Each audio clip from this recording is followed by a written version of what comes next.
Episode की शुरुआत में हमारा हीरो हमें बताता है कि ऊपर की दुनिया सुप्रीम गॉड की दुनिया है और यहाँ पर सालों तक अनगिनत डोमिनेटर रहते हैं और मैं डिमन रेस के गॉड वर्ल्ड में पैदा हुआ हूँ, लेकिन मुझे ये जगह बिल्कुल भी पसंद नहीं है और यही चीज सबसे ज्यादा क्रूअल है। और मैंने सुना है कि नीचे की दुनिया बहुत ज्यादा अनोखी है और मैं वहाँ पर जाना चाहता हूँ। ये जगह मेरे लिए एक पिंजड़े की तरह है और मैं इस पिंजड़े के किनारे पर खड़ा हूँ जहाँ पर मुझे मेरी आजादी मिल जाएगी। और हम लोग देखते हैं कि हमारा हीरो एक जगह से खड़ा होकर नीचे की दुनिया को देख रहा होता है और नीचे की दुनिया में एक लड़का 3-4 लड़कियों के साथ मस्ती कर रहा होता है और हमारा हीरो बोलता है मुझे नीचे की दुनिया बहुत ज्यादा पसंद है और खासकर नीचे की दुनिया में जो लड़कियां हैं वो मुझे सबसे ज्यादा पसंद है। और फिर उसके बाद हम लोग हमारे हीरो को देखते हैं जिसका नाम वोसियो होता है। वोसियो बोलता है मैं एक डिमन लॉर्ड हूँ और मैं तुम सभी लोगों को पकड़ लूंगा, तो लड़कियों मेरे साथ खेलने के लिए तैयार हो जाओ। फिर उसके बाद वो नीचे की दुनिया में जाने के लिए एक फॉर्मेशन ओपन करता है और उसके अंदर छलांग लगा देता है और तभी कोई वू के ऊपर बिजली से अटैक कर देता है जो कि उसके फादर होते हैं और जो वू को वहां पर रोकने के लिए आए होते हैं।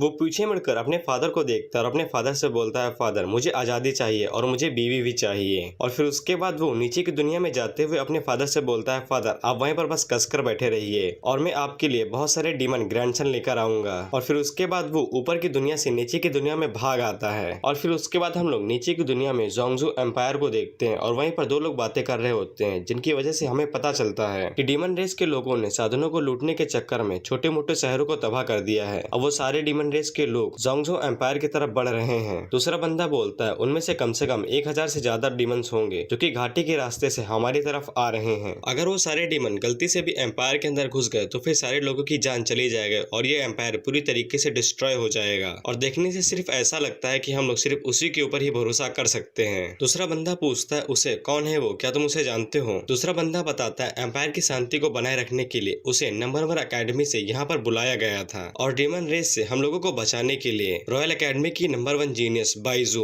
और यही हमारी स्टोरी की हीरोइन है। और हम लोग देखते हैं बाइजू पूरी आर्मी को लीड करते हुए घाटी से ले जा रही होती है और उन लोगों से बोलती है डीमंस जानवर के अलावा और कुछ भी नहीं है, मैं बाइजू पूरे एम्पायर की रक्षा करूंगी और मरे हुए लोगों का बदला भी लूंगी। और फिर उसके बाद हम लोग देखते हैं कि बाइजू ये सारी बातें डीमन रेस के लीडर से बोल रही होती है। डीमन रेस का लीडर बाइजू से बोलता है मैं जुनको आज अपनी पूरी सेना को जीत की तरफ ले जाऊंगा। फिर उसके बाद जुनको अपनी आर्मी से बोलता है आर्मी आगे बढ़ो, इन सारे इंसानों को जान से मार दो और हमें अपनी जीत की तरफ ले जाओ। और फिर उसके बाद वो सारे डीमंस उनके ऊपर अटैक कर देते हैं। बाइजू भी अपने लोगों को ऑर्डर देते हैं उन सारे डीमंस के ऊपर अटैक करने के लिए और फिर उसके बाद वो सारे लोग आपस में ही लड़ने लग जाते हैं और एक दूसरे के ऊपर मारकाट मचा देते हैं। बाइजू और जुनको दोनों एक दूसरे के ऊपर अटैक करते हैं जिससे बहुत तेज शोर मचता है और बहुत ज्यादा पावर रिलीज होती है। और तभी हम लोग हमारे डीमन लॉर्ड वू को देखते हैं जो कि मस्त बादलों के ऊपर सो रहा होता है और उसकी भी नींद टूट जाती है नीचे की मार काट की आवाज सुन के। फिर उसके बाद वो बादलों की मदद से नीचे झांक की तरफ देखता है तब उसकी भी आंखें बड़ी हो जाती हैं इतना सारा मार काट देख के। लेकिन वो उन लोगों के मार काट को देखकर काफी ज्यादा बोर हो रहा होता है। लेकिन तभी उसकी नजर बाइजू पर पड़ती है और बाइजू के सुंदर चेहरे को देखकर वो की धड़कनें तेज होने लग जाती हैं और तभी वो की नजर बाइजू के उछलते हुए संतरों के ऊपर पड़ती है जिससे कि वो की आंखें इतनी ज्यादा बड़ी हो जाती हैं कि वो बाहर गिरने वाली होती हैं। और वो बोलता है क्या ये सच में नीचे की दुनिया की खूबसूरती है? और फिर उसके बाद वो की नजर बाइजू के बट के ऊपर पड़ती है तब तो उसकी लार बहने लग जाती है ठरक वाली और वो बोलता है क्या ये सच में मॉर्टल दुनिया की खूबसूरती है जो कि मुझे दिख रही है? और फिर उसके बाद वो बोलता है ठीक है मैंने ये डिसाइड कर लिया है कि यही लड़की मेरी पहली वाइफ बनेगी। फिर उसके बाद हम लोग बाइजाओ को देखते हैं जो कि इस डीमन लीडर से बोलती है यू आर डेड। और फिर हम लोग देखते हैं बाइजाओ ने उस डीमन लीडर को सेंटर से काट दिया होता है। वो भी इन सभी चीजों को देख रहा होता है और बोलता है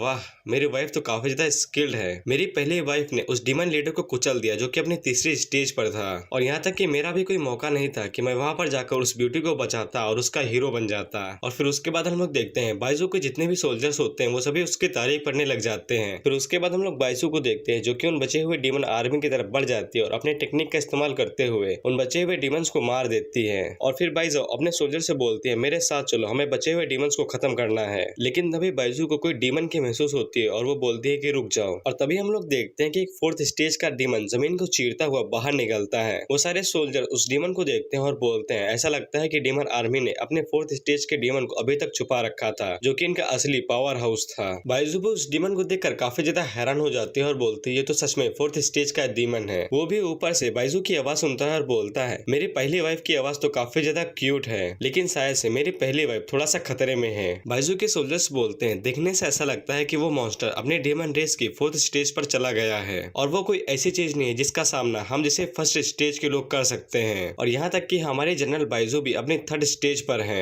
बाइजू बोलती है सोल्जर्स बिल्कुल सही है। कल्टीवेटर्स की 6 स्टेज होती हैं, पहली, दूसरी, तीसरी और चौथी, पांचवी, छठी, और हर स्टेज की पावर अलग अलग होती है। मैं बस एक वॉरियर हूँ जिसकी स्टेज 3 है, और मेरा एनिमी जो कि अपनी 4th स्टेज पर है वो एक डीमन रेस का मैजिशियन है। फिर उसके बाद वो 4th स्टेज का डीमन अपनी पावर्स का इस्तेमाल करते हुए बाइजू से बोलता है 3rd स्टेज ह्यूमन वॉरियर, अब तुम इस सुप्रीम डीमन के हाथों मारी जाओगी। और फिर उसके बाद वो डीमन ह्यूमन सोल्जर्स के ऊपर अपनी बिजली बरसाने लग जाता है। वो उस डीमन की एनर्जी को देखकर बोलता है इस डीमन की एनर्जी इतनी ज्यादा मिक्स्ड क्यों है, ये इतनी ज्यादा शुद्ध नहीं है, और मुझे ये भी नहीं पता है कि मेरी पहली वाइफ इससे कैसे निपट लेगी। और हम लोग नीचे की तरफ देखते हैं, बाइजू के जितने भी सोल्जर्स होते हैं वो सभी उस डीमन से डरकर भाग रहे होते हैं, और बाइजू वहीं पर खड़ी होकर उस डीमन को बड़ी गौर से देख रही होती है। बाइजू के सोल्जर्स बाइजू से बोलते हैं जनरल बाइजू यहाँ से भागिए, जिंदगी ही सबसे महत्वपूर्ण चीज है जो कि हमें चाहिए। और फिर उसके बाद वो डीमन बाइजू के ऊपर अटैक करते हुए बोलता है तुम्हारी हिम्मत कैसे हुई मेरे ऊपर अटैक करने की, सोचने की। और दूसरी तरफ बाइजू अपनी आंखें बंद करके कुछ सोच रही होती है, और फिर उसके बाद बाइजू बोलती है ऐसे टाइम पर सिर्फ एक ही चीज बची है, फॉरबिडन टेक्निक। और फिर उसके बाद हम लोग छोटी बाइजू को देखते हैं जिससे कोई बंदा बोलता है बाइजू ये याद रखना, अगर तुम हमारी बाई फैमिली की फॉरबिडन टेक्निक इस्तेमाल करती हो ब्लैकलिस्ट, तो ये बहुत बड़ी चीज होगी। और फिर उसके बाद हम लोग बाइजू को देखते हैं जो कि अपनी फॉरबिडन टेक्निक इस्तेमाल करती है, और फिर उसके बाद बाइजू अपनी फॉरबिडन टेक्निक का इस्तेमाल करते हुए उस डीमन के ऊपर एक बहुत बड़ा आइस ब्लेड स्लैश मारती है जिसका नाम होता है 1000 माइल आइस बॉन्ड, जिससे वहां पर एक बहुत बड़ा धमाका होता है, और जितने भी डीमन वॉरियर होते हैं वो सभी आइस में जम जाते हैं। लेकिन उस डीमन को जो कि अपनी 4th स्टेज पर है उसे कुछ भी नहीं होता है। लेकिन जब वो डीमन अपने बाएं हाथ को चेक करता है तब उसका हाथ बाइजू ने काट दिया होता है, और वो डीमन बाइजू से बोलता है एक ह्यूमन वॉरियर ने जो कि अपनी 3rd स्टेज पर है उसने मेरा एक हाथ काट दिया, और क्योंकि बाइजू ने अपनी फॉरबिडन टेक्निक ब्लैकलिस्ट का इस्तेमाल किया था इसीलिए उसे उसकी कीमत चुकानी पड़ेगी, जिसकी वजह से उसकी एनर्जी काफी ज्यादा कम हो जाती है और वो अपने मुंह से खून थूकती है और वो नीचे गिरने लग जाती है। लेकिन तभी हमारे डीमन लॉर्ड भाई साहब वो आगे बढ़ते हैं और बाइजू को हवा में पकड़ लेते हैं और उससे बोलते हैं उप्स, तुमने तो मुझे डरा ही दिया था, मैं तो मरने वाला था, लेकिन गलती से अब तुम मेरी ही हो। और हमारे डीमन भाई साहब ने गलती से बाइजू के संतरों को पकड़ा होता है, वो ने अभी भी बाइजू के संतरों को पकड़ा होता है, जिसकी वजह से बाइजू चिल्लाते हुए वो को एक जोरदार थप्पड़ मार देती है। लेकिन जोरदार थप्पड़ खाने के बाद भी वो भाई साहब बोलते हैं ये तो बड़ा अमेजिंग था। फिर उसके बाद वो बाइजू से बोलता है हेलो मेरी डियर वाइफ, लेकिन तभी वो डीमन उन्हें बीच में टोकते हुए बोलता है तू कौन है बे और यहाँ पर क्या कर रहा है। लेकिन जब वो डीमन वो के मुंह से हेलो मेरी डियर वाइफ सुनता है तब वो बोलता है कि ये कितना ज्यादा प्यारा कपल है, लेकिन अफसोस ये यहाँ पर मरने वाला है। और फिर उसके बाद वो डीमन बाइजू और वो के ऊपर अपने डीमन फिस्ट से अटैक कर देता है। बाइजू उस डीमन फिस्ट को देखकर बोलती है ये बहुत बुरी बात है। और फिर उसके बाद बाइजू वो के सामने आ जाती है और उससे बोलती है मैं इसे रोकने की कोशिश करती हूँ और मेरी बात अच्छे से सुनो, तुम्हारा इस फाइट से कोई भी लेना देना नहीं है और मुझे ये भी नहीं पता है कि तुम कौन हो, लेकिन मुझे अभी हाल ही में बचाने के लिए तुम्हारा थैंक यू। और फिर उसके बाद वो डीमन बाइजू के ऊपर अपने डीमन फिस्ट से अटैक कर देता है। बाइजू उस डीमन फिस्ट को देखकर बोलती है कि यही मेरा अंत है, क्या मैं यहीं पर मरने वाली हूँ। और फिर हम लोग बाइजू के पीछे वो को स्माइल करता हुआ देखते हैं और तभी जमीन को चीरते हुए कुछ बेले बाहर निकल आती हैं और उन बेलों को देखकर बाइजू और वो डीमन दोनों ही हैरान हो जाते हैं। और फिर उसके बाद वो बेले एक बड़े से हाथ का रूप ले लेती हैं जो कि उस डीमन के डीमन फिस्ट अटैक को ब्लॉक कर लेता है, जिससे वो डीमन हद से ज्यादा हैरान हो जाता है और बोलता है यहाँ पर इतनी ज्यादा प्योर डिमोनिक वाइन्स कैसे हो सकती है, ये पावर तो किसी डिमोनिक इंसेक्टर की ही है। और फिर उसके बाद वो डीमन वो की तरफ देखते हुए बोलता है क्या ऐसा हो सकता है कि ये सच में एक डिमोनिक इंसेक्टर है। और फिर उसके बाद हम लोग देखते हैं वो का डिमोनिक हैंड उस डीमन के ऊपर एक फिंगर फ्लिक मारता है, जिसकी वजह से वो डीमन वहाँ से बादलों को चीरता हुआ गायब हो जाता है, जिसको देखकर डीमन आर्मी के डीमन बोलते हैं ऐसा कैसे हो सकता है, एक फिंगर फ्लिक ने उसने हमारे मास्टर को हवा में उड़ा दिया। जिसके बाद वो सारे डीमन चिल्लाकर बोलते हैं ये सब कुछ खत्म हुआ, अब यहाँ से तुरंत वापस भाग चलो। बाइजू वो के डिमोनिक हैंड को देखते हुए बोलती है ऐसा कैसे हो सकता है, एक सिंगल ब्लो में उसने 4th स्टेज के डीमन को हरा दिया, ये मेरी लाइफ में पहली बार है जब मैंने इस तरह का कोई पावरफुल मैजिक देखा है। और फिर उसके बाद बाइजू अपने मन के अंदर सोचती है क्या ऐसा हो सकता है कि ये सब कुछ उस लड़की ने किया है। लेकिन जब बाइजू पीछे पलट कर देखती है तब वो खून की उल्टियां लगातार करता जा रहा होता है और वो सोचती है नहीं ये लड़का तो ऐसा कुछ भी नहीं कर सकता है। फिर उसके बाद बाइजू भागते हुए वो के पास जाती है और उसे सहारा देकर उससे पूछती है क्या तुम्हें इस फाइट में चोट लग गई है। और वो नौटंकी पेलते हुए बोलता है हाँ बहुत बुरी तरीके से मुझे चोट लगी है। फिर उसके बाद बाइजू वो को अपने सीने से लगा लेती है और उससे बोलती है मुझे माफ कर दो ये सारी मेरी गलती है। लेकिन वो को तो बाइजू के सीने के पास अलग ही ठरक चढ़ रही होती है और वो बोलता है ये तो बहुत मस्त है। फिर उसके बाद बाइजू वो को अपनी गोद में उठा लेती है और उससे बोलती है मुझे कस के पकड़ लो, मैं तुम्हें एकेडमी लेकर चल रही हूँ तुम्हारा इलाज करवाने के लिए। और वो अपनी ठरकी लार बहाते हुए बोलता है हाँ बिल्कुल मुझे ले चलो। फिर उसके बाद अगला सीन एम्पायर का होता है और बाइजू वो को अपने कमरे में ले आती है और उसे अपने बेड के ऊपर लिटा देती है और वहाँ से जाते हुए वो से बोलती है मैं थोड़े से टाइम के लिए बाहर जा रही रही हूँ, लेकिन मैं जल्दी वापस आ जाऊंगी और तब तक तुम मेरा यहीं पर इंतजार करो। वो भाईजाओ को टाटा करते हुए बोलता है, ठीक है, मैं तुम्हारा यहीं पर इंतजार करूंगा मेरी प्यारी वाइफ। भाईजाओ पीछे मुड़कर वो से बोलते हैं, तुम किसी अपनी वाइफ कह रहे हो ठरकी। और फिर उसके बाद भाईजाओ वहाँ से चली जाती है और वो भाईजाओ को वहाँ से जाते हुए देखकर अपने मन के अंदर सोचता है, मेरे कपड़े और मेरे बाल पूरी तरीके से गंदे हो चुके हैं, अब मुझे नहाना पड़ेगा और मेरी प्यारी वाइफ के वापस आने से पहले मुझे अच्छी तरीके से तैयार होना पड़ेगा। और फिर उसके बाद वो भाईजाओ के कमरे के अंदर भाईजाओ की खुशबू सूंघने लग जाता है, जिसकी वजह से भाईजाओ को कुछ ज्यादा ही ठरक चढ़ जाती है और वो बेड के ऊपर इधर उधर लौटने लग जाता है। और फिर उसके बाद वो बोलता है, ये स्मेल बहुत ज्यादा अच्छी है लेकिन मेरे लिए इतनी काफी नहीं है। और फिर उसके बाद वो भाईजाओ के कम्बल को सूंघने लग जाता है और चिल्लाकर बोलता है, ये तो बहुत ज्यादा खुशबू अच्छी है। फिर उसके बाद अगले दिन रॉयल एकेडमी का होता है और भाईजाओ जहाँ जहाँ से गुजरती है सारे लौंडे उसी के बारे में बात कर रहे होते हैं। एक लड़की भाईजाओ को देखकर उसे रॉयल एकेडमी की पहली आइस क्वीन कह के बुलाती है, क्योंकि भाईजाओ की पावर आइस से रिलेटेड है इसलिए। एक लड़का भाईजाओ को देखकर बोलता है, सीनियर सिस्टर लगातार ताकतवर होती जा रही हैं, लेकिन मैं सिर्फ अपनी पहले स्टेज पर ही पड़ा हूँ, क्या मैं उनके काबिल हूँ या नहीं हूँ। फिर उसके बाद भाईजाओ एकेडमी के प्रेसिडेंट या फिर डीन के कमरे में जाती है और कमरे में जाती है सबसे पहले प्रेसिडेंट को ग्रीट करती है। डीन भाईजाओ से बोलते हैं, तुम कह रही हो कि एक इंसेक्टर लेवल के डीमन ने फाइट के बीच में इंटरप्ट किया था और प्रेसिडेंट का नाम जाओ ही होता है, जो कि एम्पायर के रॉयल एकेडमी के प्रेसिडेंट या फिर डीन है। भाईजाओ डीन को बताती है कि उस डीमन ने बैटल को जीतने में मेरी मदद की, कैसा हो सकता है कि वो मदद उस डीमन की कोई चाल हो। मॉन्स्टर और डीमन सारे सब एक अलायंस में थे हमारे ऊपर अटैक करने के लिए। ये कोई ऐसा मैटर नहीं है जो कि आसानी से सॉल्व हो सकता है, खासकर एक डीमन इंसेक्टर के लिए। हमें उसके ऊपर कई अलग तरीके से इन्वेस्टिगेशन करनी पड़ेगी। डीन भाईजाओ से बोलते हैं, क्या ऐसा हो सकता है कि कोई डीमन हमारे एम्पायर के अंदर घुसपैठ कर रहा हो और हमें इसके बारे में कोई भी भनक ना हो। भाईजाओ चिल्लाकर डीन से बोलती है, अगर कोई ऐसी चीज है तो फिर ये काफी ज्यादा खतरनाक है, हमें इसके बारे में कुछ करना चाहिए, नहीं तो बहुत सारे लोगों की जान खतरे में पड़ सकती है। फिर उसके बाद डीन अपनी पावर का इस्तेमाल करते हुए बोलते हैं, ये मैटर के पीछे हम लोग डिले नहीं कर सकते हैं, मैं इसके ऊपर तुरंत ही इन्वेस्टिगेशन शुरू करूंगा। फिर उसके बाद डीन वहाँ से जाते हुए बोलते हैं, जब तक मैं यहाँ पर नहीं हूँ तब तक के लिए तुम और वाइस प्रेसिडेंट नए स्टूडेंट्स को रिक्रूट करने के लिए जिम्मेदार हो। फिर उसके बाद सीन शिफ्ट होकर भाईजाओ के घर पर चला आता है और हम लोग वो को तैयार होते हुए देखते हैं। वो अपने बालों को सेट करते हुए बोलता है, नहाने के बाद मुझे काफी ज्यादा तरोताजा महसूस हो रहा है। फिर उसके बाद वो बोलता है, ये एम्पायर काफी ज्यादा अमीर है, मेरी वाइफ के पास जो कुछ भी है वो काफी ज्यादा हाई क्वालिटी का है। फिर उसके बाद भाईजाओ अपने घर में आते हैं और बोलते हैं, क्या तुम अभी भी घर पर हो। भाईजाओ की आवाज सुन के वो जल्दी से खम्भे के पास खड़ा हो जाता है और दोबारा से बीमारों वाली एक्टिंग शुरू कर देता है और भाईजाओ से बोलता है, हाँ मैं यहीं पर हूँ। भाईजाओ वो के हैंडसम चेहरे को देखकर शर्माने लग जाते हैं और बोलते हैं, इसे अचानक से क्या होगा, ये अचानक से इतना हैंडसम कैसे बन गया। और फिर उसके बाद वो भाईजाओ के मजे लेते हुए बोलता है, क्या हुआ, क्या तुम मेरी ब्यूटी को देखकर शर्मा गई, क्या मैं इतना ज्यादा हैंडसम हूँ कि तुम मेरी बॉडी को छूने के लिए तरस रही हो, लेकिन ये इतनी जल्दी से और आसानी से नहीं होगा, तुम्हें थोड़ी मेहनत करनी पड़ेगी। भाईजाओ काफी क्यूट तरीके से वो से बोलते, कोई भी तुम्हारी बॉडी के लिए तरस नहीं रहा है ठरकी, तुम हैंडसम भी नहीं हो, तुम कुछ ज्यादा ही अपने बारे में सोच रहे हो।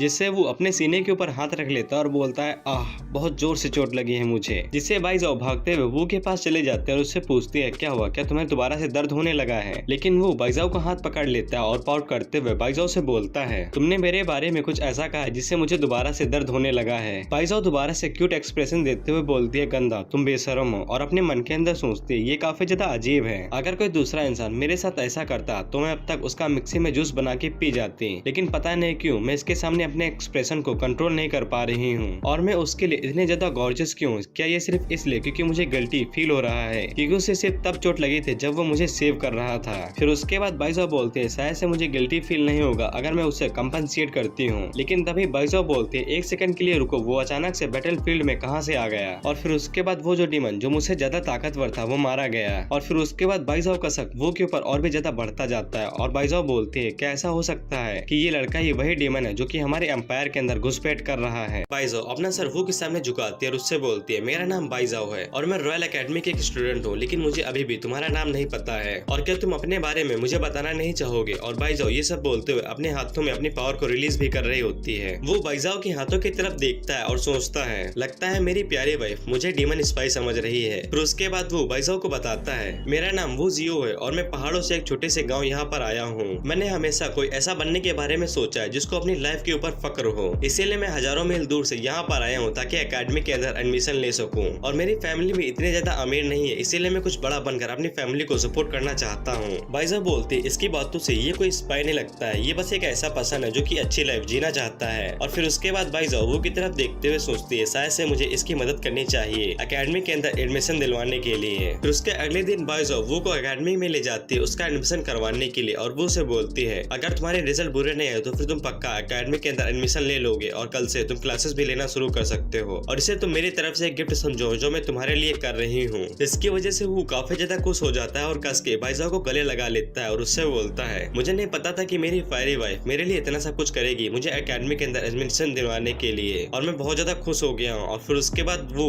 अपनी लहर बहाते हुए बोलता है अगर ऐसी बात है तो फिर मैं हमेशा अपनी वाइफ के साथ रहूंगा। भाईजान वो को खुद से दूर करते हुए बोलते तुम मुझे अभी भी अपनी वाइफ क्यों बुला रहे हो और स्कूल में ऐसी चीजें मत कहो जो कि शर्मनाक होती हैं। और वो भाईजान से बोलता है ठीक है फिर मैं तुम्हें एकेडमी के अंदर वाइफ नहीं बुलाऊंगा बल्कि बाहर बुलाऊंगा। और भाईजान वो से बोलती है नहीं तुम मुझे बाहर भी वाइफ नहीं बुला सकते हो। फिर उसके अगले सीन में भाईजान एकेडमी के अंदर चल रही होती है और वो उसके पीछे चलते हुए बोलता है वाइफ मेरे लिए रुको और इस बंदे की स्माइल देखो यार कहाँ पर जा रही है। फिर उसके बाद एकेडमी के अंदर जितने भी लोग होते हैं उन सभी की नजर भाईजान और वो के ऊपर पड़ती है और फिर उसके बाद वो सारे लोग एक साथ बोलते हैं सिस्टर भाईजान किसी आदमी के साथ चल रही होती है। लड़के वो को देखकर बोलते हैं साले ने मेरी परी को मुझसे छीन लिया और लड़कियां वो को देखकर बोलती हैं हाय दैया ये कितना ज्यादा हैंडसम है। और एक लड़का भाईजान को वो के साथ देखकर बोलता है इस लड़के की हिम्मत कैसे हुई सिस्टर भाईजान को इतने ज्यादा क्लोज जाने की, अब मैं सब कुछ ब्रदर मैन को बता दूंगा। फिर उसके बाद अगला सीन टेस्ट रूम का होता है और टेस्ट रूम के अंदर काफी ज्यादा भीड़ होती है। वहाँ का टेस्टर बोलता है तुम लोगों को इस स्टोन के ऊपर हाथ रखना है और फिर उसके बाद ये स्टोन बता देगा कि तुम लोगों की स्टेज और लेवल क्या है। वो टेस्ट रूम के अंदर इतने सारे लोगों को देखकर बोलता है यहाँ पर काफी ज्यादा भीड़ है। भाईजान उससे बोलती है क्या तुम्हें पता है कि ये काम कैसे करता है। लेकिन वो भाईजान से बोलता है लेकिन उससे पहले हम लोगों को लाइन लगानी पड़ेगी ना।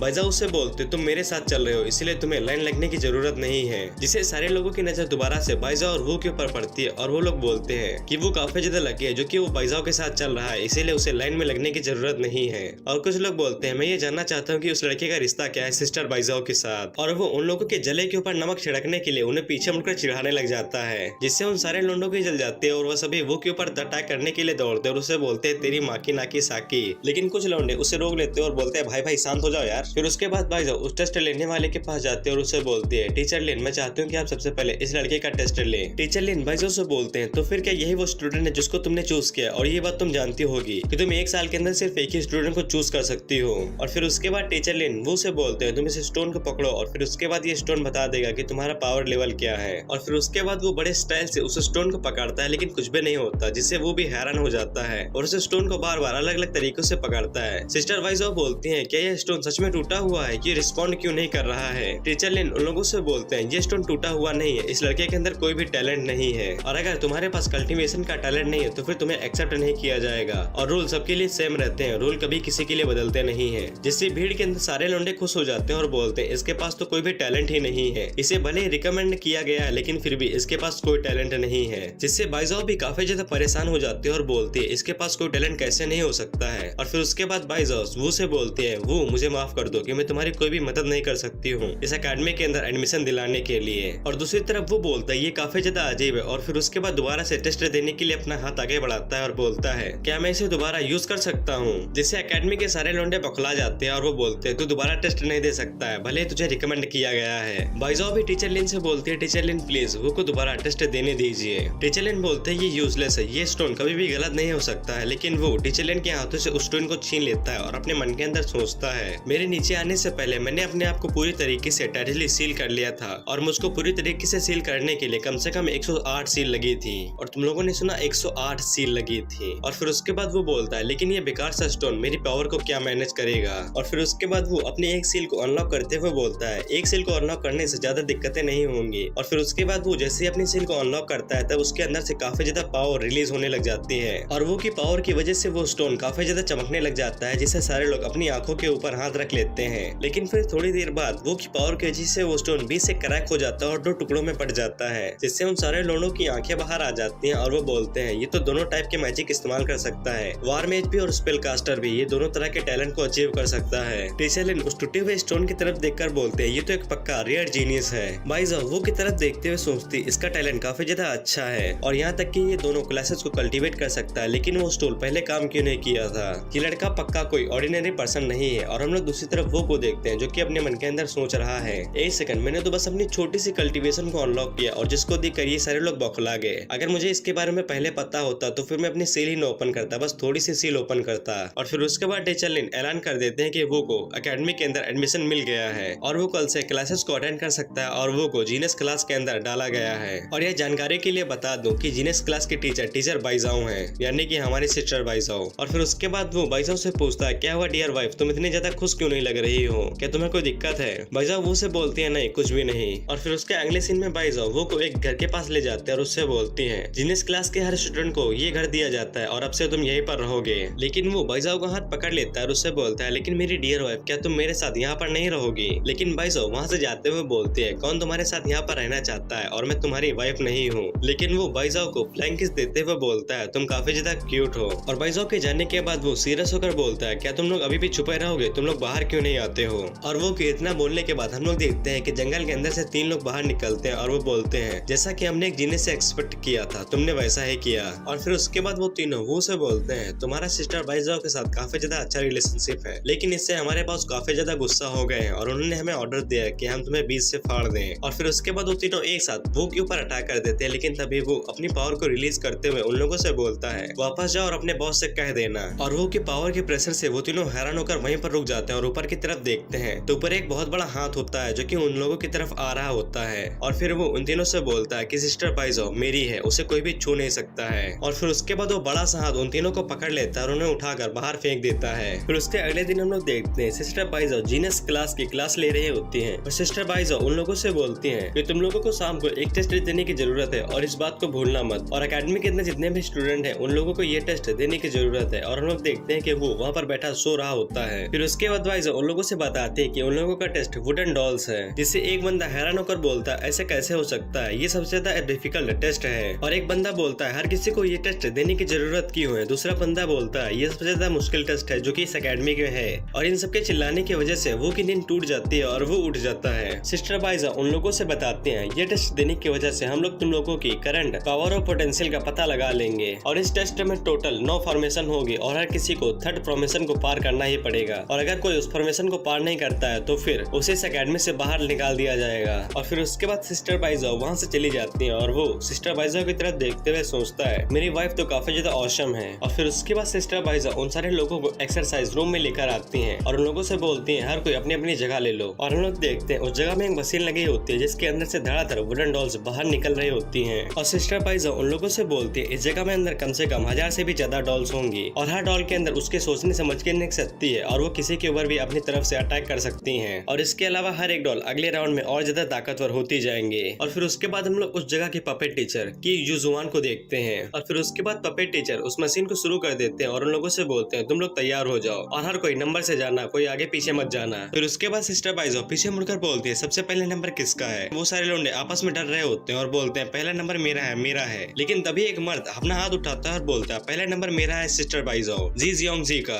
और इस मर्द के छाती के बाल अनिल कपूर से मैच करते हैं इसलिए ताली बजाओ। और फिर उसके बाद वो मर्द फॉर्मेशन के बीच में खड़ा हो जाता है और टेस्ट शुरू हो जाता है। वो डॉल्स भूखे भेड़िए की तरह हमारे मर्द के ऊपर अटैक कर देते हैं, लेकिन हमारा मर्द अपनी जी जान लगाकर उनसे फाइट कर रहा होता है। और हमारा मर्द इसी तरह से फाइट करते हुए सेकंड राउंड को पार कर ले जाता है। क्लास के सारे बंदे बोलते हैं जियोंग जी तू ही हमारा मर्द है, तू शेर है शेर, तू कर सकता है। और वो उन सारी फॉर्मेशन को देखते हुए बोलता है क्या ये सारी वो फॉर्मेशन नहीं है जिनके साथ मैं बचपन में खेला करता था, लेकिन ऐसी कोई चीज एकेडमी टेस्ट के लिए कैसे बन सकती है। और हर कोई ये क्यों सोचता है कि इसे पार करना काफी ज्यादा डिफिकल्ट है, लेकिन हमारा मर्द इतनी मुश्किल से और इतनी बुरी तरीके से पिट क्यों रहा है। और फिर उसके बाद वो आगे बोलता है लेकिन जब मैं 6 साल का हुआ था तब मुझे सब कुछ पता चल गया था और मैं इस फॉर्मेशन को आराम से कंट्रोल कर सकता था। और हम लोग दूसरी तरफ अपने मर्द को देखते हैं जो कि अपनी मर्दानी दिखाते हुए 4th स्टेज को पार कर ले जाता है। और फिर उसके बाद हमारा मर्द अपनी स्टेज पर आ जाता है और बोलता है ये बहुत ज्यादा है, मैं इसे झेल नहीं सकता हूँ, ये लोग ताकतवर होते जा रहे हैं। फिर उसके बाद हम लोग देखते हैं वो डॉल्स हमारे मर्द के ऊपर अटैक कर देती है और उसे फॉर्मेशन से बाहर फेंक देती हैं। फिर उसके बाद सिस्टर बाइजाओ बोलते हैं जियांग जी ने 3rd स्टेज को पार कर लिया इसीलिए इसका रियलम 3rd स्टेज का है। बाइजाओ आगे बोलते हैं इस बार क्लास का लेवल काफी ज्यादा कमजोर है, ये लोग तो 4th स्टेज को भी पार नहीं कर पाए। और फिर उसके बाद बाइजाओ पीछे मुड़ती है और बोलती है अगला नंबर किसका है, जल्दी से आओ। फिर उसके बाद वो अपने दांत दिखाते हुए बोलता है मेरी वाइफ मुझे बुला रही है, मुझे जाना होगा। लेकिन तभी एक बंदा आगे बढ़ता है और बोलता है सिस्टर बाइजाओ मैं हूँ अगला नंबर। और फिर उसके बाद सिस्टर बाइजाओ और सारे लोग पीछे मुड़कर बोलते हैं ये तो उसकी आवाज है। और फिर उसके बाद सिस्टर बाइजाओ बोलती है अगर ये स्टेज में गया तो फिर ये कम से कम 5th स्टेज को पार कर ही लेगा।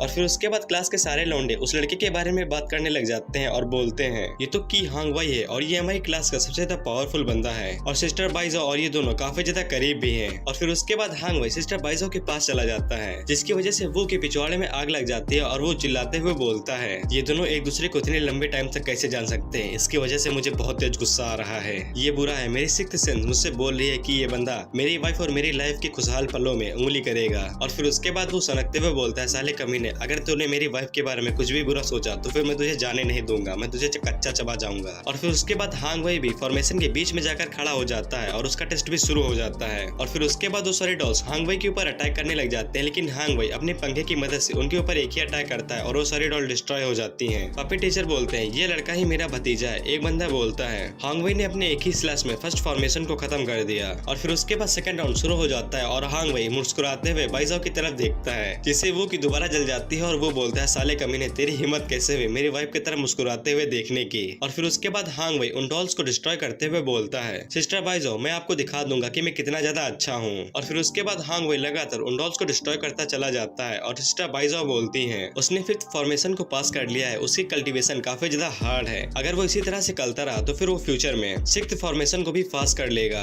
हांग वई का टैलेंट काफी ज्यादा अच्छा है, उसने अपने फिफ्थ रियलम को पास कर लिया और वो सिक्स्थ स्टेज पर पहुंच गया है। और वो बेचारा जलते हुए बोलता है, सीरियसली ये तो कुछ ज्यादा नहीं है। और फिर उसके बाद कुछ बंदे हांग वई के पास जाते हैं और उससे बोलते हैं, जैसा कि हमने मास्टर की से उम्मीद की थी, आप काफी ज्यादा पावरफुल हैं। और फिर उसके बाद हांग वई वो को उंगली करते हुए बोलता है, ऐसा लगता है कि तुम्हारी बारी है, मुझे दिखाओ कि तुम क्या क्या कर सकते हो। और वो हांग वई से बोलता है, अब मुझे पता चला तुम सब लोग मेरे पीछे ही पड़े हो। हांग वई वो से बोलता है, तो तुम ही वो जीनियस हो जिसको बाइजाओ पसंद करती है। चलो फिर देखते हैं कि तुम इस टेस्ट के अंदर क्या क्या कर सकते हो, तुम कहाँ तक जा सकते हो। सिस्टर बाइजाओ पीछे मुड़कर हांग वई से बोलते हैं, हांग वई तुम क्या कह रहे हो, ये एक टेस्ट है, कोई कंपटीशन नहीं है। हांग वई बोलता है, सिस्टर बाइजाओ आप इसके टैलेंट के बारे में जानती हैं, आप इसके पास दोनों टैलेंट है, ये वॉर मैजिक और स्पेल कास्ट दोनों कर सकता है। और ये बात हर कोई जानता है कि एक बैटल मेज के पास यूनिक मेथड होता है कल्टीवेट करने का, नहीं तो ये अपनी फर्स्ट स्टेज को भी पार नहीं कर सकता है। फिर उसके बाद वो वहाँ से जाने लग जाता है तो हांग वई अपना कंधा वो से टकराता है और उससे बोलता है, अच्छा तुम मुझे ये बताओ कि तुम कितनी ज्यादा वुडन बॉल्स को डिस्ट्रॉय कर सकते हो। इससे तो अच्छा यही होगा कि तुम्हारे जैसे किसी कचड़े को हमारी अकेडमी से बाहर फेंक दिया जाए, इससे पहले कि तुम हमारी अकेडमी के रिसोर्स को इस्तेमाल करो और उन्हें जाया करो। और फिर उसके बाद क्लास के सारे लोग भी वो के बारे में बुरी बुरी बातें करने लग जाते हैं। और फिर उसके बाद हांग वई बोलता है, किसी को भी ऐसे कचड़े की जरूरत नहीं है जो कि रिसोर्सेज को बर्बाद करे, इससे अच्छा तो यही होगा कि इसे हमारी अकेडमी से लात मार के बाहर निकाल दिया जाए। लेकिन तभी वो अपना हाथ बढ़ाता है और हांग वई के कंधे के ऊपर हाथ रखता है और उससे बोलता है, एक मिनट रुको, क्या तुम मेरे साथ एक छोटी सी बेट लगाना चाहते हो। हांग वई बोलता है, क्या तुम मेरे साथ शर्त लगाना चाहते हो कि जितनी मैंने स्टेज पास की है तुम भी उतने स्टेज पास करोगे। हांग वई आगे बोलता है, तुम भले ही 9th फॉर्मेशन को पास कर जाओ, लेकिन तुम क्या करोगे अगर तुम कल्टीवेट ही नहीं कर सकते हो। वो बोलता है, क्या तुम्हें सच में लगता है कि मेरे पास कोई भी टेक्निक नहीं है, क्योंकि अकेडमी के अंदर मेरे जैसा कोई है ही नहीं। और फिर उसके बाद वो हांग वई को पीछे धक्का दे देता है। हांग वई बोलता है, क्या तुम ये कहना चाहते हो कि तुम्हारे पास कोई रेयर मेथड है जिसकी वजह से तुम कल्टीवेट करते हो। वो बोलता है, क्या तुम्हें सच में लगता है कि मैं मर जाऊंगा, या फिर तुम इस बात से डर रहे हो कि तुम मुझसे बेट हार जाओगे। फिर उसके बाद हांग वई वो के ऊपर चिल्लाते हुए बोलता है, चलो ठीक है, देखते हैं तुम अपने सिटी मेथड के साथ कितनी दूर जा सकते हो। मैं तुमसे माफी मांगूंगा अगर तुमने उतनी ही फॉर्मेशन पास की जितनी मैंने की, लेकिन अगर तुम हार गए तो फिर तुम अकेडमी को तुरंत छोड़ दोगे, अभी के अभी। भाईजान वो से बोलते हैं, तुम्हें इस चीज को एक्सेप्ट करने की जरूरत नहीं है, तुम इसे बहुत ज्यादा बेकार चीज है ये। फिर उसके बाद हांग वई टीचर बाइजाओ से बोलता है, बाइजाओ अब इस टेस्ट को शुरू करिए, हम लोग देखना चाहते हैं कि वो क्या कर सकता है। फिर उसके बाद वो फॉर्मेशन की तरफ जाते हुए बोलता है, ठीक है मैं इस बेट को एक्सेप्ट करता हूँ, लेकिन अगर मैंने तुमसे ज्यादा फॉर्मेशन पास की तो फिर तुम अपने घुटनों पर बैठकर मुझे ग्रैंडपा बुलाओगे। और फिर उसके बाद हांग वई पीछे मुड़कर पपेट टीचर की तरफ देखता है और बोलता है, तुम फिर पक्का हारोगे। और फिर उसके बाद पपेट टीचर फॉर्मेशन के हार्ड लेवल को बढ़ा देते हैं और फिर उसके बाद वो का टेस्ट शुरू हो जाता है और वो डॉल्स पगला जाती है और पागलों की तरह वो के ऊपर अटैक करने लग जाती हैं। हांग वई हंसते हुए बोलता है, ये टेस्ट प्रूव कर देगा कि वो हमारी अकेडमी के बिल्कुल भी लायक नहीं है। सिस्टर बाइजाओ वो को चेयर करते हुए बोलते हैं, वो मैं ये जानती हूँ कि तुम कर सकते हो, जाओ ये करके दिखा दो। और फिर उसके बाद हांग वई बोलता है, तुमने सच में आज मेरे साथ शर्त लगाई है, अब मैं तुम्हें दिखा दूंगा कि हम दोनों के बीच में क्या अंतर है। और फिर उसके बाद एक बंदा बोलता है, पता नहीं क्यों लेकिन अचानक से वो डॉल्स काफी ज्यादा तेज फास्ट कर रही हैं। और फिर उसके बाद हांग वई बोलता है, आज वो जियो फर्स्ट फॉर्मेशन को भी पास नहीं कर पाएगा। और हम लोग देखते हैं वो वुडन डॉल्स पागलों की तरह वो के ऊपर अटैक करने के लिए दौड़ रही होती हैं। सिस्टर बाइजाओ वो से बोलती है, वो तुम ये कर सकते हो, मुझे पता है। और बाइजाओ के चेयर करने की वजह से वो काफी ज्यादा खुश हो जाता है और बोलता है, मेरी प्यारी वाइफ मेरे लिए वोट कर रही है और मुझे मोटिवेट कर रही है, मुझे और कुछ भी नहीं चाहिए। और फिर उसके बाद वो डांस करते हुए बोलता है, अगर ऐसी बात है तो फिर मैं आज अपनी वाइफ को दिखा दूंगा कि मैं कितना ज्यादा अच्छा हूँ। और फिर उसके बाद मेरी वाइफ मेरे प्यार में पड़ जाएगी। और फिर उसके बाद वो नाचते हुए फर्स्ट फॉर्मेशन को बड़े आराम से पास कर ले जाता है। बाइजू बोलती है, मेरे वो को देखो, वो कितने मजे से उस फॉर्मेशन के अंदर फाइट कर रहा है नाचते हुए। और वो की पावर को देखकर हांग वई काफी ज्यादा हैरान हो जाता है और पीछे से लोग बोलते हैं, उसमें सच में टैलेंटेड है। और फिर उसके बाद हांग वई चिल्लाते हुए बोलता है, अपना मुंह बंद करो, ये सिर्फ पहली फॉर्मेशन है और इसके आगे वाली फॉर्मेशन में उसकी स्पीड कम हो जाएगी और वो हार जाएगा। और फिर उसके बाद हम लोग वो को देखते हैं जो कि अपने हाथों से बाइजो को आई लव यू बोलता है और उससे बोलता है डियर क्या मैंने अच्छा किया, जिससे बाइजो शर्माते हुए अपना चेहरा दूसरी तरफ कर लेते हैं। और हम देखते हैं हांग वई अपने अंकल से बोलता है उसे मार दो। अंकल पूछते हैं तुमने क्या कहा? हांग वई बोलता है मैंने कहा कि उसे मार दो। और फिर उसके बाद पपेट टीचर एक स्पेशल बटन दबाते हैं और हम लोग देखते हैं कि वो मस्त नाच रहा होता है, लेकिन तभी पपेट्स उसके ऊपर हमला कर देती हैं और बोलती हैं वो को एलिमिनेट करो। और इस बार डॉल की स्पीड के साथ साथ उनकी पावर भी बढ़ गई होती है, जिससे सिस्टर बाइजो हैरान हो जाती हैं और बोलती हैं अचानक से वो सारी डॉल्स इतनी ज्यादा स्पीड और तेज कैसे हो गई और उनकी पावर भी बढ़ गई है। और फिर उसके बाद बाइजो पीछे मुड़कर बोलती है इसे रोकने का तरीका ढूंढो नहीं तो वो मर जाएगा। पपेट टीचर बोलता है ये आउट ऑफ कंट्रोल हो गया, मैं इसे रोक नहीं सकता हूँ। और फिर उसके बाद हांग वई बाइजो से बोलता है ये यूजलेस है, अगर वुडन अरे फॉर्मेशन आउट ऑफ कंट्रोल हो जाती है तो फिर ये किलिंग अरे बन जाती है। अब वो को बचाने का कोई भी रास्ता नहीं और देखने से ऐसा लगता है कि मैं ये शर्त जीत गया हूँ। बेचारा ब्रदर वो काफी ज्यादा यंग था लेकिन बेचारा मारा गया। लेकिन बाइजो वो को बचाने के लिए उस सारे फॉर्मेशन में जाने लग जाती है उसका नाम चिल्लाते हुए। और फिर उसके बाद बाइजो उस सारे फॉर्मेशन के अंदर चली जाती है और बोलती है वो मैं तुम्हें बचाने के लिए आ रही हूँ। और फिर उसके बाद बाइजो बोलती है वो तुम कहाँ पर हो, मैं तुम्हें देख नहीं सकती हूँ, तुम इतनी जल्दी नहीं मर सकते हो। लेकिन तभी वो डॉल्स बाइजो को भी देख लेती हैं और उसके ऊपर अटैक कर देती हैं। लेकिन बाइजो के ऊपर अटैक होने से पहले वहाँ पर वो आ जाता है जो कि बाइजो की कमर में हाथ डाल के उसे अपने पास चिपका लेता है। और फिर वो बाइजो से बोलता है क्या मेरी क्यूट वाइफ मेरे लिए परेशान हो रही थी और वो मुझे बचाने के लिए यहाँ पर आई है और मैं काफी ज्यादा खुश हो गया हूँ। बाइजो क्यूट सा फेस बना लेती है और वो से बोलती है सबसे जरूरी चीज ये है कि हम लोग यहाँ से बाहर निकलने का रास्ता ढूंढे। और हम लोग देखते हैं वो सारे डॉल्स बाइजो और वो के ऊपर अटैक करने वाली होती हैं, लेकिन वो हंसते हुए बोलता है ब्रदर की क्या तुम सच में मुझे मारना चाहते हो, वो भी इन डॉल्स की पावर के साथ। और फिर उसके बाद वो बाइजो से बोलता है मेरी प्यारी वाइफ देखो मैं इन सबको कैसे डिस्ट्रॉय करता हूँ। और फिर उसके बाद वो अपनी फुल स्पीड से उन डॉल्स के ऊपर अटैक कर देता है और उन्हें एक एक करके डिस्ट्रॉय करने लग जाता है। और वो की स्पीड और पावर इतनी ज्यादा होती है कि बाइजो उसे देखकर हैरान हो जाती है। और फिर उसके बाद वो कुछ ही सेकंड्स में पूरी आरी फॉर्मेशन को डिस्ट्रॉय कर देता है, जिससे कि वहाँ पर कंट्रोल पैनल भी टूट जाता है। और फिर उसके बाद क्लास के बंदे वो की तरफ इशारा करते हुए बोलते हैं देखो इसके ऊपर यकीन हो रहा है, लेकिन वो 7th फॉर्मेशन को पास करके यहाँ पर आ रहा है। एक बंदा बोलता है हाँ उसने हांग वई से 2 स्टेज ज्यादा पार की है। और फिर उसके बाद वो हांग वई से बोलता है ग्रैंडपा यहाँ पर है, जल्दी से आओ और उन्हें बो करो। और दूसरी तरफ हांग वई घबराते हुए सोचता है उसने सच में मुझसे 2 हायर लेवल की स्टेज पार कर ली है, ऐसा कैसे हो सकता है कि वो मुझसे इतना ज्यादा टैलेंटेड कैसे है। कि हांग वई के पीछे कुछ लड़के डिस्कशन कर रहे होते हैं ब्रदर वू से हार गए, क्या वो सच में ब्रदर वू के सामने झुककर उसे अपना ग्रैंडपा कहेंगे। एक बंदा बोलता है ये तो काफी ज्यादा फनी होगा। और फिर उसके बाद हम लोग हांग वई को देखते हैं जो कि बोलता है मैं सच में हार गया। और फिर उसके बाद हांग वई पीछे हटते हुए वो से बोलता है क्या तुम्हें सच में लगा था कि मैं अपने घुटनों पर बैठकर तुम्हें अपना ग्रैंडपा कहूंगा? अगर ये होगा तो सिर्फ तुम्हारे सपनों में होगा। वो जियो मैं इस हार को कभी भी एक्सेप्ट नहीं करूंगा। लेकिन तभी हांग वई को अचानक से डर महसूस होने लग जाता है और वो उससे बोलता है हांग वई क्या तुम यहाँ से भागने वाले हो? और फिर उसके बाद हांग वई घबराते हुए पूछता है तुम मुझसे क्या चाहते हो? और वो हांग वई के ऊपर गुस्सा करते हुए बोलता है अब बेवकूफों की तरह एक्ट करना बंद कर दो। हांग वई पीछे मुड़कर बोलता है क्या तुम ये सच में चाहते हो कि मैं तुम्हें ग्रैंडपा कहूँ? पपेट टीचर बोलते हैं बच्चे चलो इस शर्त को भूल जाते हैं। वो बोलता है मैं इस शर्त को भूल जाऊँ? क्या वो इस शर्त को भूल जाता अगर मैं हार गया होता? ये बिल्कुल सही है, वो ऐसा कभी भी नहीं करता। और लेकिन अब तुम चाहते हो कि मैं उसे भूल जाऊं और उसे माफ कर दूं। पपेट टीचर बोलते हैं ये सिर्फ बच्चों का खेल था और क्या तुम्हें यकीन है कि तुम सच में इतना दूर जाना चाहते हो? मैं एक एल्डर और पपेट टीचर हूँ, अगर तुम पैसा और फेम चाहते हो तो फिर हमारी की फैमिली तुम्हें सब कुछ देगी। एक बंदा बोलता है की फैमिली हमारे एम्पायर के अंदर काफी ज्यादा फेमस है और टीचर की ने उसे ऑफर दिया है, वो इतना ज्यादा बुरा भी नहीं है, क्या ब्रदर वो उस ऑफर को एक्सेप्ट करेंगे या नहीं? एक बंदा बोलता है अगर ब्रदर की ने सच में ब्रदर वो को अपना ग्रैंडपा कहा तो फिर की फैमिली के लिए काफी ज्यादा शर्मनाक बात होगी। वो बोलता है बूढ़े आदमी इसमें टांग मत अड़ाओ, तुमने ये खुद कहा है कि ये बच्चों का खेल है तो फिर सिर्फ एक साइड हटे होकर सिर्फ खड़े होकर देखते रहो। पपेट टीचर चिल्लाते हुए बोलते हैं ठीक है क्या तुम सच में इसी बात पे अड़ो रहोगे कि हांग वई तुम्हें अपना ग्रैंडपा कहे? वो हांग वई से बोलता है अब देर मत करो, क्या तुम डर गए हो ये सब सोचकर? और हांग वई के पीछे खड़े बंदे बोलते हैं ब्रदर की ने पहली बार हार का सामना किया, ये कितना ज्यादा शर्मनाक है। और फिर उसके बाद हांग वई वो के ऊपर अपने फैन से अटैक कर देता है, लेकिन तभी सिस्टर बाइजो आगे बढ़ती है और वो को अपनी आइज से बचा लेती हैं और पपेट टीचर से बोलती है टीचर की मुझे लगता है कि हमें इन दोनों की शर्त को पूरा कर देना चाहिए। पपेट टीचर बाइजो से बोलते हैं यहीं पर रुक जाओ, तुम्हारा भी मजाक बनेगा अगर तुमने प्रॉमिस को तोड़ा,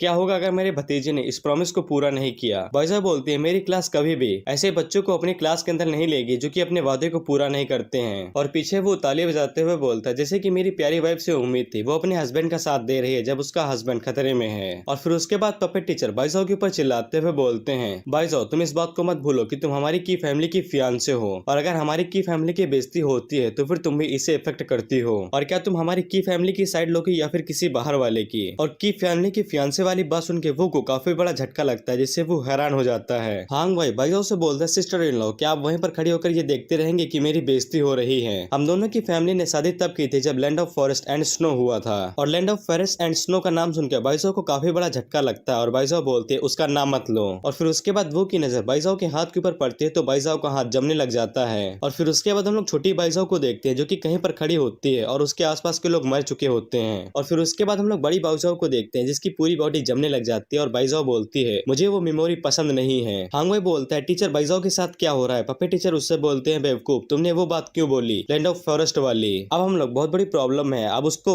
उसकी फॉरबिडन टेक्निक को रिलीज करने से कोई भी रोक नहीं सकता है। लेकिन तभी वो बाइजो के कंधे के ऊपर हाथ रखता है और बोलता है वाइफ तुम चिंता मत करो मैं तुम्हें कुछ भी नहीं होने दूंगा। और फिर उसके बाद वो पपेट टीचर से बोलता है तुम्हारी हिम्मत कैसे हुई मेरी वाइफ को चोट पहुंचाने की और तुम्हें आज मुझे ग्रैंडपा कहना ही पड़ेगा भले ही तुम करना नहीं चाहते हो। जिसकी वजह से पपेट टीचर काफी ज्यादा गुस्सा हो जाते हैं और वो के ऊपर अटैक करने के लिए आगे बढ़ जाते हैं। लेकिन तभी वो हांगवे और पपेट टीचर को गुस्से से घूरता है जिससे पपेट टीचर और हांगवे दोनों कांप जाते हैं। और पपेट टीचर बोलते हैं ये किस तरह का मॉन्स्टर है जिसको मैंने ऑफेंड कर दिया है। और फिर उसके बाद वो अपने डीमंस को रिलीज करता है जो कि हांगवे और पपेट टीचर को चारों तरफ से घेर लेते हैं। और फिर उसके बाद वो बाइजाओ को वहां से ले जाने लग जाता है और उससे बोलता है वाइफ क्या तुम्हें अच्छा नहीं लग रहा है चलो मैं तुम्हें तुम्हारे घर पर छोड़ देता हूँ। क्लास के सारे बंदे हांगवे की हालत को देखकर बोलते हैं ये अजीब है। ब्रदर वू ने हांगवे के साथ कुछ भी नहीं किया लेकिन तभी ब्रदर की काफी ज्यादा मुश्किल में लग रहे हैं। और फिर उसके बाद हम लोग हांगवे को देखते हैं जिसको डीमंस ने चारों तरफ से पकड़ रखा होता है और हांगवे रोते हुए बोलता है ब्रदर वो प्लीज मत जाओ। और वो पीछे मुड़कर स्माइल करते हुए बोलता है अलविदा। और फिर उसके बाद हांगवे हद से ज्यादा रोते हुए बोलता है ग्रैंडपा वो प्लीज मुझे छोड़कर मत जाइए मैं मरना नहीं चाहता हूँ मेरी मदद कीजिए। और फिर उसके बाद अगला सीन बाइजाओ के घर का होता है और बाइजाओ अपने घर के अंदर बैठकर कल्टीवेट कर रही होती है। और बाइजाओ जब कल्टीवेट कर रही होती है लेकिन तभी उसके मन के अंदर land of forest and snow वाली बात आती है जिसकी वजह से बाइजाओ का मन बहल जाता है। और उन्हें जानकारी के लिए बता दूं कि उस टाइम पर बाइजाओ के घर के अंदर परेशानी चल रही होती थी। और फिर उसके बाद बाइजाओ को कोई अजीब सी पिक्चर्स आती हैं और पुरानी मेमोरी याद आती हैं जिसकी वजह से बाइजाओ काफी ज्यादा डिस्टर्ब हो जाती है और उसके मुंह से खून निकलने लग जाता है। और बाइजाओ की आवाज सुन के वो भागते हुए कमरे के अंदर आता है और बोलता है डियर वाइफ क्या तुम ठीक हो। बाइजाओ बोलती है मैं ठीक हूँ लेकिन लगता है बैक स्लैश फॉरबिडन टेक्निक अभी तक हील नहीं हुई है। और फिर बाइजाओ वो से बोलते हैं मुझे कोई सीरियस इंजरी हो गई है और मेरी कल्टीवेशन एक लेवल कम हो गई है कम से कम और मुझे लगता है कि मुझे कोई अनजान बीमारी हो चुकी है। और फिर बाइजाओ वो से पूछते हैं क्या तुम्हें किसी तरह की मेडिसिन या फिर ट्रीटमेंट के बारे में पता है। वो बोलता है मेरे पास कुछ मास्टर्स थे और उन्होंने मुझे बहुत कुछ सिखाया है और मुझे कई तरह की मेडिसिन और टेक्निक भी आती हैं और इसके अलावा तुम्हारी इंजरी फॉरबिडन टेक्निक की वजह से हुई है इसीलिए तुम्हें डिवाइन एल्जियर की जरूरत होगी हील होने के लिए। बाइजाओ बोलती है डिवाइन एल्जियर ये मेडिसिन काफी ज्यादा रेयर है और ऐसा लगता है कि मैं अपनी इंजरी से कभी भी रिकवर नहीं कर सकती हूँ। जिससे वो हल्का सा गुस्सा हो जाता है और फिर उसके बाद वो बाइजाओ को पकड़ता है और उसे बेड के ऊपर लेटा देता है और उसी के साथ उसके ऊपर लेट जाता है और उससे बोलता है तुम चिंता मत करो मैं तुम्हें इस इंजरी के साथ और ज्यादा अब जीने नहीं दूंगा और अब चुपचाप सो जाओ और कल्टीवेट करने की कोशिश भी मत करना नहीं इससे तुम्हारी इंजरी और ज्यादा खराब हो जाएगी। और फिर उसके बाद वो एक रोमांटिक लाइन बोलता है इस दुनिया से भले ही गॉड गायब हो जाए लेकिन मैं फिर भी तुम्हें ठीक करने का तरीका ढूंढ लूंगा। और फिर उसके बाद वो अपने ठर के अंदाज में दोबारा से पाउट करता है और वहां से जाने लग जाता है। बाइजाओ उससे पूछती है तुम कहाँ पर जा रहे हो। वो पीछे मुड़कर बोलता है तुम चिंता मत करो मैं जल्दी वापस आ जाऊंगा। और फिर उसके बाद वो रूम से बाहर निकल आता है और अपनी डीमन फॉर्म में आकर बोलता है डियर वाइफ तुम चिंता मत करो अब मैं तुम्हें और ज्यादा सफर करने नहीं दूंगा। और फिर उसके बाद वो वहां से उड़ जाता है। और फिर उसके बाद हम लोग डीमन वैली को देखते हैं जहाँ पर अनगिनत डीमंस होते हैं जो कि भूख के मारे मर रहे होते हैं लेकिन तभी उनकी नजर उड़ते हुए वो के ऊपर पड़ते हैं और वो बोलते हैं देखो हमारा खाना आसमान में उड़ रहा है। और फिर उसके बाद वो सारे डीमंस वो के ऊपर एक साथ अटैक कर देता है। वो उन सारे डीमंस की तरफ देखता है और बोलता है ऐसा लगता है कि यहाँ पर बहुत ज्यादा डीमंस हैं लेकिन ये सारे डीमंस मेरे रास्ते में आ रहे हैं मुझे जल्दी से जल्दी अपनी डियर वाइफ को ठीक करना है। और फिर उसके बाद वो उन सारे डीमंस को एक ही झटके में मार देता है और बोलता है ऐसा लगता है कि यहाँ पर 8th लेवल के काफी ज्यादा डीमंस है। और फिर उसके बाद वो उस जगह को देखकर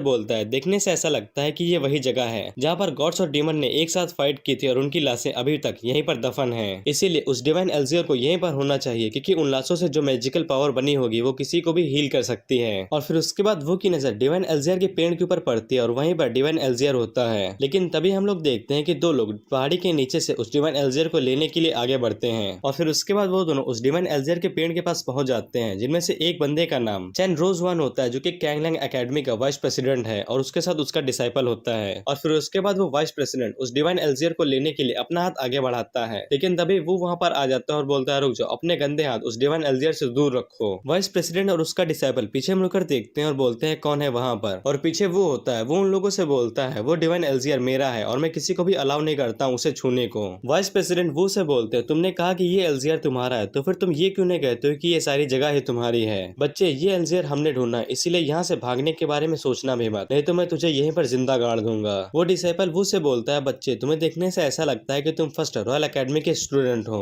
वाइस प्रेसिडेंट बोलते हैं, बच्चे इस वैली के अंदर जिंदा आना इतना ज्यादा आसान नहीं है। और फिर उसके बाद वाइस प्रिंसिपल अपनी हाथों में अपनी पावर को रिलीज करते हुए बोलते हैं, बच्चे क्या तुम्हें यकीन है कि तुम मुझसे फाइट करना चाहते हो? मैं कैंगलैंड एकेडमी का वाइस प्रेसिडेंट हूँ, इसीलिए होशियार बनो और यहाँ से जल्दी वापस लौट जाओ, और अगर तुम यहाँ से नहीं गए तो फिर मैं तुम्हें यहीं पर जिंदा गाड़ दूंगा। कैंगलैंड एकेडमी का नाम सुन के वो बोलता है, कैंगलैंड एकेडमी, मैंने ये नाम कहीं तो सुना है। और फिर उसके बाद हम लोग फ्लैशबैक में देखते हैं, जब वो छोटा बच्चा हुआ करता था तब वो हमेशा अपनी ग्रैंड मदर के साथ नीचे की दुनिया में कैंगलैंड एकेडमी को देखा करता था। वो अपनी ग्रैंड मदर से पूछता है, ग्रैंड मदर आप हमेशा इस नीचे की दुनिया को क्यों देखा करती हैं? ग्रैंड मदर बोलती है, मैंने ये एकेडमी अपनी फ्यूचर जनरेशन को प्रोटेक्ट करने के लिए बनाई थी और ये मेरी जिंदगी का काम है, लेकिन मैं अचानक से इमॉर्टल बन गई और मुझे ऊपर की दुनिया में भेज दिया गया, और किसको पता होगा कि ये जगह कितनी ज्यादा बोरिंग है। छोटो बोलता है, ये बात बिल्कुल सच है, मुझे भी ये जगह काफी ज्यादा बोरिंग लगती है। यहाँ पर आप जैसे सिर्फ बूढ़े लोग ही सोचते हैं कि नीचे की दुनिया काफी ज्यादा अमेजिंग है। ग्रैंड मदर बोलती हैं, छोटे डेविल जब तुम्हारे पास यहाँ पर करने के लिए कुछ नहीं है तो फिर तुम, लेकिन ग्रैंड मदर बीचे में रुक जाती हैं और आगे बोलती हैं, मैं किंग कैंगलैंड तुम्हें एक डिसाइपल के रूप में डायरेक्ट लेती हूँ। और फिर उसके बाद सीन अभी पर चला आता है और वो बोलता है, बिल्कुल से ये एकेडमी उस ओल्ड लेडी किन की है।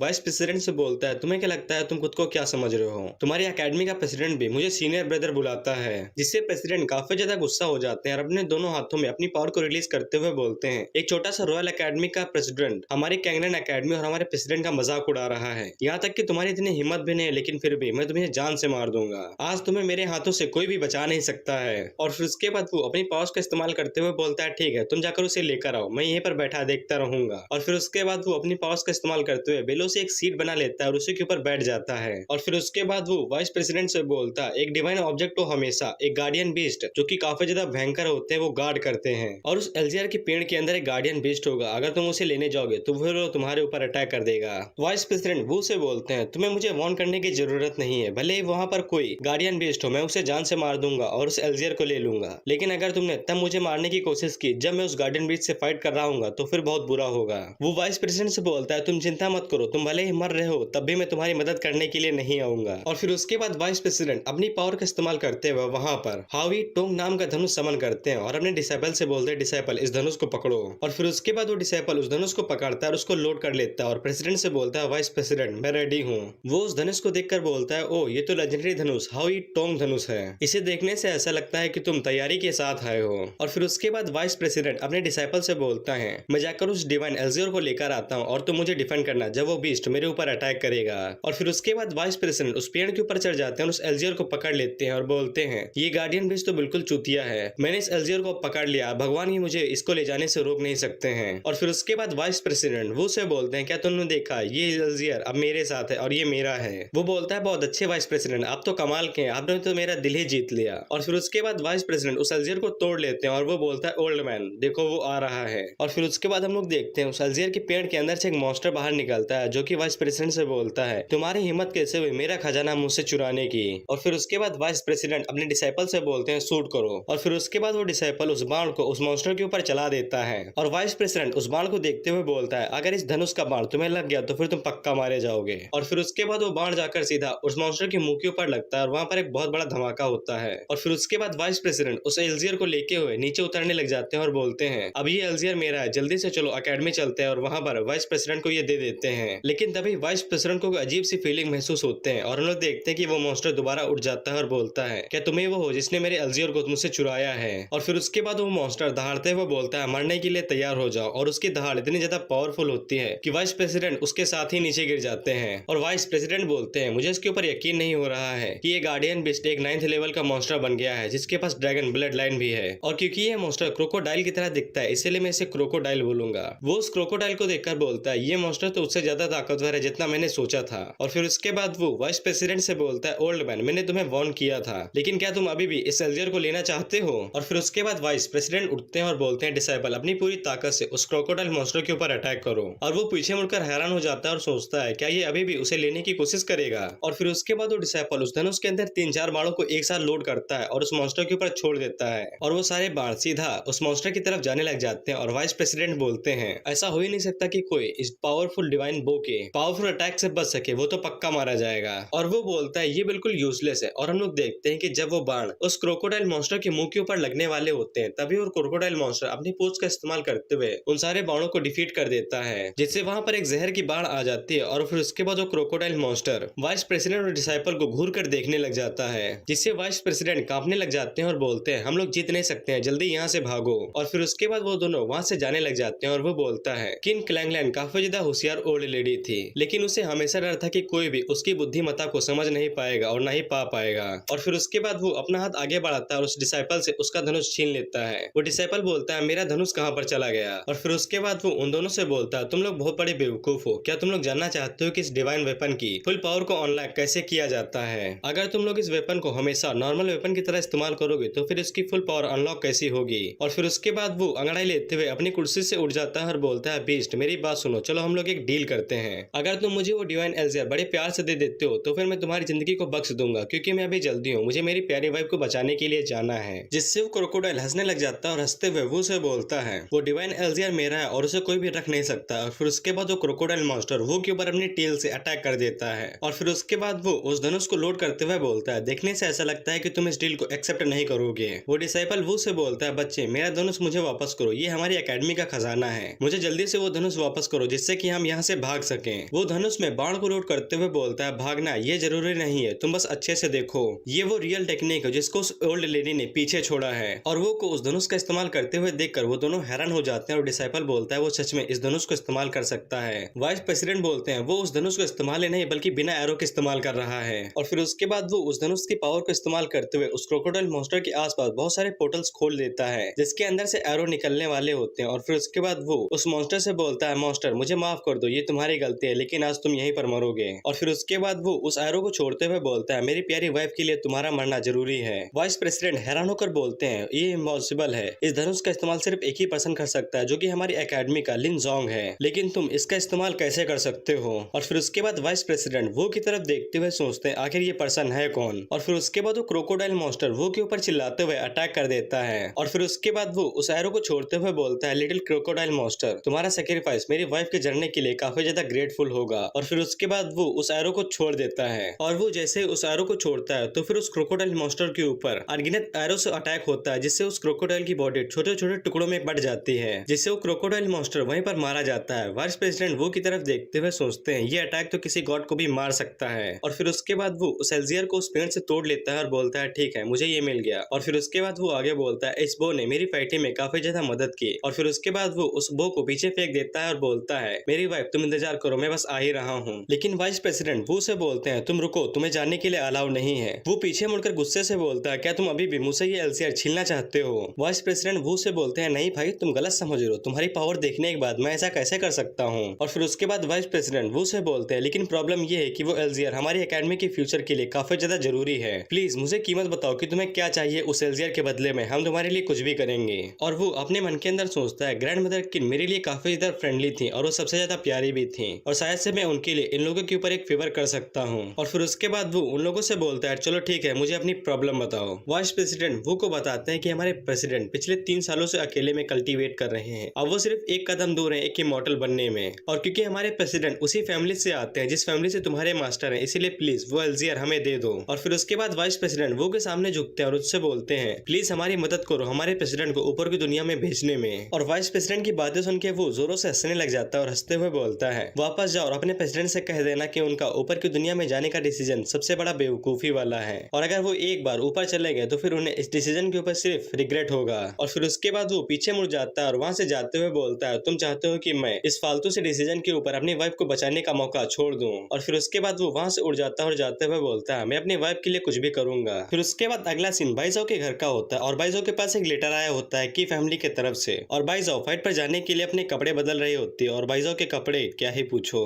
फिर उसके बाद वो बाइजो के कमरे का दरवाजा हल्के से खोलता है और फिर उसके बाद गुनगुनाते हुए अंदर आता है और बोलता है मेरी प्यारी डियर वाइफ क्या उठ गई है, और जरा देखो कि हस्बैंड क्या लेकर आए हैं। और बाइजो वो की आवाज सुन के खुद को ढक लेती है और बोलती है देखना मत, मैंने तुमसे कितनी बार कहा है कि कमरे में आते हुए नॉक करके आया करो, बिना नॉक करे मत आया करो। और बाइजो को उन कपड़ों में देखकर वो के नाक कान मुंह हर जगह से खून बाहर निकलने लग जाता है और वो बोलता है ये कितनी ज्यादा सुंदर है। और फिर उसके बाद वो बाइजो को एल्जियर दिखाते हुए बोलता है मेरी डियर वाइफ जरा देखो मैं तुम्हारे लिए मेडिसिन ले आया हूँ और मैं गारंटी देता हूँ कि तुम इसे खा के पक्का ठीक हो जाओगी। मैं बाइजो पीछे मुड़कर बोलती है सच में तुम इस डिवाइन एल्जियर को काफी ज्यादा छोटे टाइम में ले आए हो। और फिर उसके बाद वो अपने कपड़े उतारते हुए बोलता है, डियर चलो डबल कल्टीवेशन को शुरू करते हैं, मैं तुम्हारी मदद करूंगा इस डिवाइन एल्जियर को रिफाइन करने में। भाई साहब वो से बोलती है, तुम्हारा शुक्रिया वो, लेकिन मुझे सच में नहीं पता है कि मैं तुम्हें इस मेडिसिन के लिए पे बैक कैसे करूं, लेकिन मुझे अभी यहाँ से जाने की जरूरत है, मेरे पास कुछ खास है करने के लिए और मेरी इंजरी थोड़े टाइम के लिए ठीक हो गई, इसीलिए मैं जा सकती हूँ। और फिर उसके बाद वो की नजर उन लेटर्स के ऊपर पड़ती है और वो एक लेटर को उठा के पढ़ता है। उस लेटर के अंदर लिखा होता है कि 30 स्टूडेंट गायब हो गए हैं जो कि युआनजुन माउंटेन गए थे यूसन फ्लावर को लेने के लिए, और हम लोगों के पास ये भी जानकारी नहीं है कि वो लोग जिंदा हैं या नहीं। टीचर बाइजो हमें इस मैटर को सीक्रेटली पूरा करना होगा, हम लोग पब्लिक के सामने इसे डिस्क्लोज नहीं कर सकते हैं और इस बारे में अफवाह पहले ही फैल चुकी है। एकेडमी के अंदर ना तो प्रेसिडेंट है और ना ही कोई एल्डर है, इसीलिए सिर्फ आप ही इस काम को कर सकती हैं। रॉयल एकेडमी की टीचर होने के नाते ये आपका काम है कि आप उन्हें बचाएं और वो भी अकेले। और फिर उसके बाद बुक को समझ में आ जाता है कि ये ट्रैप है क्योंकि उस लेटर के ऊपर की फैमिली की स्टैंप लगी होती है। और फिर उसके बाद वो बोलता है वो लोग उस वुडन वाले फॉर्मेशन का बदला ले रहे हैं, उनकी फैमिली की हिम्मत कैसे हुई मेरी वाइफ को दोबारा चोट पहुंचाने की जबकि वो पहले से ही इंजर्ड है। वो लोग मेरी प्यारी वाइफ को बुली कर रहे हैं, क्या उन्हें लगता है कि मैं यहाँ पर नहीं हूँ। और फिर उसके बाद वो अपनी पावर्स का इस्तेमाल करते हुए बाइजा को वहाँ पर सेक्सी तरीके से ट्रैप कर देता है। बाइजा वो से बोलती है, वो तुमने मुझे यहाँ पर ट्रैप क्यों किया है। वो वहाँ से जाते हुए बोलता है, मुझे माफ कर दो लेकिन मैं तुम्हें जाने नहीं दे सकता हूँ, मैं ये अकेले संभाल लूंगा, मैं इस मेडिसिन को यहीं पर रख दे रहा हूँ, तुम इसे खुद ही एब्जॉर्ब कर लेना और आराम से ठीक हो जाना। बाइजा वो से बोलती है, वो तुम अकेले उस माउंटेन पे नहीं जा सकते हो, मुझे फ्री करो, ये मेरी जॉब है और तुम्हारे पास कोई एक्सपीरियंस भी नहीं है, ये तुम्हारे लिए काफी ज्यादा खतरनाक होगा। वो वहाँ से जाते हुए बोलता है, तुम चिंता मत करो, ये मेरे लिए बस छोटा सा मैटर है। और फिर उसके बाद वो बाइजा के घर को पूरी तरीके से सील कर देता है। फिर उसके बाद अगला सीन एक होटल का होता है जहाँ पर हांगवई और उसके कुछ चेले बैठे होते हैं जो कि हांगवई की हार के ऊपर बात कर रहे होते हैं और हांगवई की तारीफ करते जा रहे होते हैं। हांगवई बोलता है, वो जियो इतना ज्यादा सिंपल नहीं जितना हमने सोचा है, मेरे पास और भी तरीके हैं उसे मारने के और मैंने पहले ही उसके लिए एक ट्रैप बिछा दिया, उस बेवकूफ की हिम्मत कैसे हुई मेरी फैमिली को उकसाने की। और फिर उसके बाद वो भी उस होटल में आ जाता है और एक टेबल से बहुत सारी चॉपस्टिक उठा लेता है और बोलता है, यहाँ तक कि उस हांगवई ने अपनी फैमिली को मेरी स्ट्रेंथ के बारे में भी नहीं बताया है। हांगवई के सामने जो तीनों बंदे बैठे होते हैं उन तीनों ने वो को देख लिया होता है वहाँ पर आते हुए, इसीलिए वो दोनों अपनी उंगलियों से इशारा करते हुए हांगवई को बताते हैं कि चुप रहो, लेकिन हांगवई पागलों की तरह हंसने लग जाता है। लेकिन तभी वो पीछे से आता है और हांगवई के हाथ के अंदर उन सारे चॉपस्टिक को धसा देता है और उससे बोलता है, मैंने तुम्हें आखिरी बार माफ कर दिया है। और फिर उसके बाद हांगवई दर्द के मारे चिल्लाने लग जाता है और तभी वो अपना हाथ हांगवई के सर के ऊपर रखता है और उसके कानों में करीब जाकर बोलता है, अब वापस जाओ और अपनी फैमिली को ध्यान से बता देना, अगर किसी ने दोबारा मेरी वाइफ को परेशान करने की कोशिश की तो फिर मैं तुम्हारी पूरी फैमिली को निगल जाऊंगा। और फिर उसके बाद अगला सीन की फैमिली के घर का होता है और हम लोग वहाँ पर एक बंदे को देखते हैं जो कि फैमिली के मास्टर से बोलता है, यंग मास्टर हमें माफ कर दीजिए, हमने अपना मिशन फेल कर दिया है, लेकिन मेरे फादर की कल्टीवेशन काफी बुरी तरीके से इंजर्ड हो गई है। और इस बंदे का नाम की हांगफा है जो कि हमारी सेक्सी बाइजो का फियांसे है, जो कि मुझे बिल्कुल मंजूर नहीं है। हांगफा बोलता है, तुम जीनियस क्लास के स्टूडेंट हो लेकिन तुम मेरे सामने घुटनों पर बैठ के बोल रहे हो कि मैं तुम्हारे फादर की जान बचा लूं। वो बंदा अपना सर जमीन पे रख के बोलता है, यंग मास्टर प्लीज हमें वो एल्जियर दे दीजिए जिससे कि मैं अपने फादर की कल्टीवेशन को दोबारा रिस्टोर कर सकूं,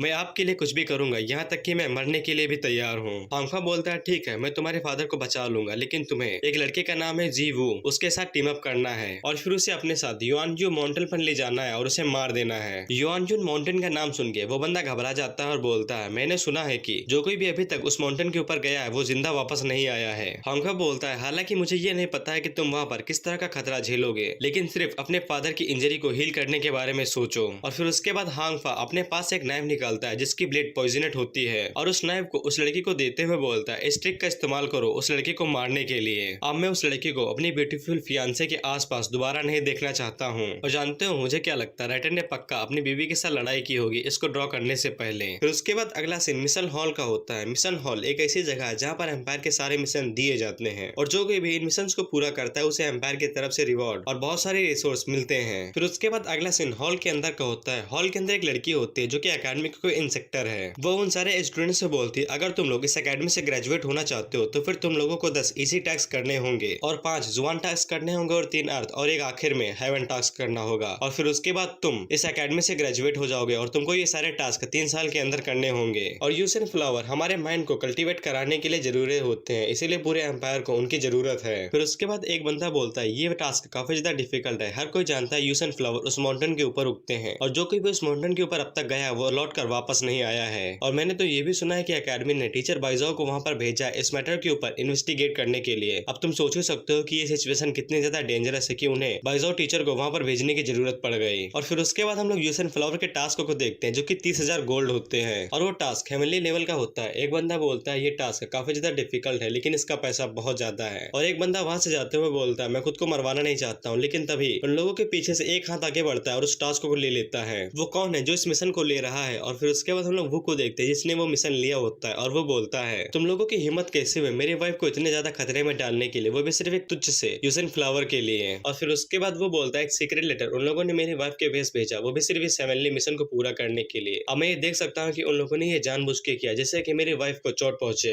अगर मैं इस टास्क को लेता हूँ तो फिर इससे की फैमिली को डिस्ट्रॉय करने में मदद मिलनी चाहिए। और फिर उसके बाद वो वहां से जाते हुए बोलता है अगर की फैमिली ने दोबारा मुझसे उलझने की कोशिश की या मेरी वाइफ को परेशान किया तो फिर मैं उन लोगों की जिंदगी जहन्नुम बना दूंगा। और फिर उसके बाद वो वहां से जाने लग जाता है, लेकिन तब एक हाथ वो के कंधे के ऊपर रुकता है और उससे बोलता है रुक भाई मुझे तेरी जरूरत है। और फिर उसके बाद वो बंदा वो से बोलता है ब्रदर वो रुको, मैं तुम जैसे ऐसे पर्सन को फालतू में मरने नहीं दे सकता हूँ। और इस बंदे का नाम सौकी होता है। और फिर उसके बाद सौकी वो से बोलता है हम दोनों एक साथ चलते हैं और फिर उसके बाद हम लोग रिवॉर्ड को आधा आधा बांट लेंगे। लेकिन वो हंसते हुए सौकी से बोलता है नहीं मुझे तुम्हारी जरूरत नहीं है, मैं अकेले ये कर सकता हूँ। और फिर उसके बाद सौकी वो के कानों में बोलता है ब्रदर वो जब तुमने हमारी एकेडमी को ज्वाइन किया था तब मैंने नोटिस किया था कि तुम सिस्टर बाइजो को पसंद करते हो और ईमानदारी से मैं तुम्हारी मदद कर सकता हूँ सिस्टर बाइजो के बारे में कोई भी इंफॉर्मेशन निकलवाने में जो तुम चाहो कि सिस्टर बाइजो को क्या क्या पसंद है, उनके फेवरेट कपड़े, उनकी फेवरेट डिश, उनकी ज्वेलरी, यहाँ तक कि उनके नहाने वाले स्पॉट के बारे में भी मैं तुम्हें सब कुछ बता सकता हूँ। और बिल्कुल सिर्फ बाइजाओ ही नहीं बल्कि हर लड़की के बारे में सब कुछ इन्फॉर्मेशन निकाल कर तुम्हें दे सकता हूँ ब्रदर वो। और फिर उसके बाद सौकी हंसते हुए बोलता है ब्रदर वो क्या सोचते हो मेरे ऑफर के बारे में, तुम बस मुझे पैसे दो बाकी सब काम हो जाएगा। लेकिन तभी वो पीछे पलटता है और सौकी की मुंह के ऊपर एक जोरदार थप्पड़ मारता है और उससे बोलता है तुम्हारी हिम्मत कैसे हुई मेरी डियर वाइफ के बारे में ऐसे गंदे थॉट सोचने के बारे में। और फिर उसके बाद वो दोबारा से सौकी के ऊपर अटैक करते हुए बोलता है तुम बस सिर्फ इतना कह सकते थे कि तुम मुझे हर इन्फॉर्मेशन दे सकते हो जो मैं चाहता हूँ। सौकी बोलता है ब्रदर वो रुक जाओ, मुझे मारना बंद करो, मैं बस पैसे कमाना चाहता हूँ और मैं तुम्हारी मदद करना चाहता हूँ और मैं इसके अलावा और कुछ भी नहीं सोचता हूँ। लेकिन तभी वो अपना हाथ आगे बढ़ाता है और सौकी के कंधे में डाल देता है और उससे बोलता है ठीक है, और बोलता है ठीक है चलो मुझे रास्ता दिखाओ माउंटेन तक, मैं तुम्हें प्रोटेक्ट करूंगा और मैं तुम्हें आधा रिवॉर्ड भी दूंगा हमारी फ्रेंडशिप के प्रूफ के तौर पर। और फिर उसके बाद वो दोनों एक साथ वहां से माउंटेन की तरफ चल देते हैं यूसेन फ्लावर को लेने के लिए। चीटिंग करता है तू,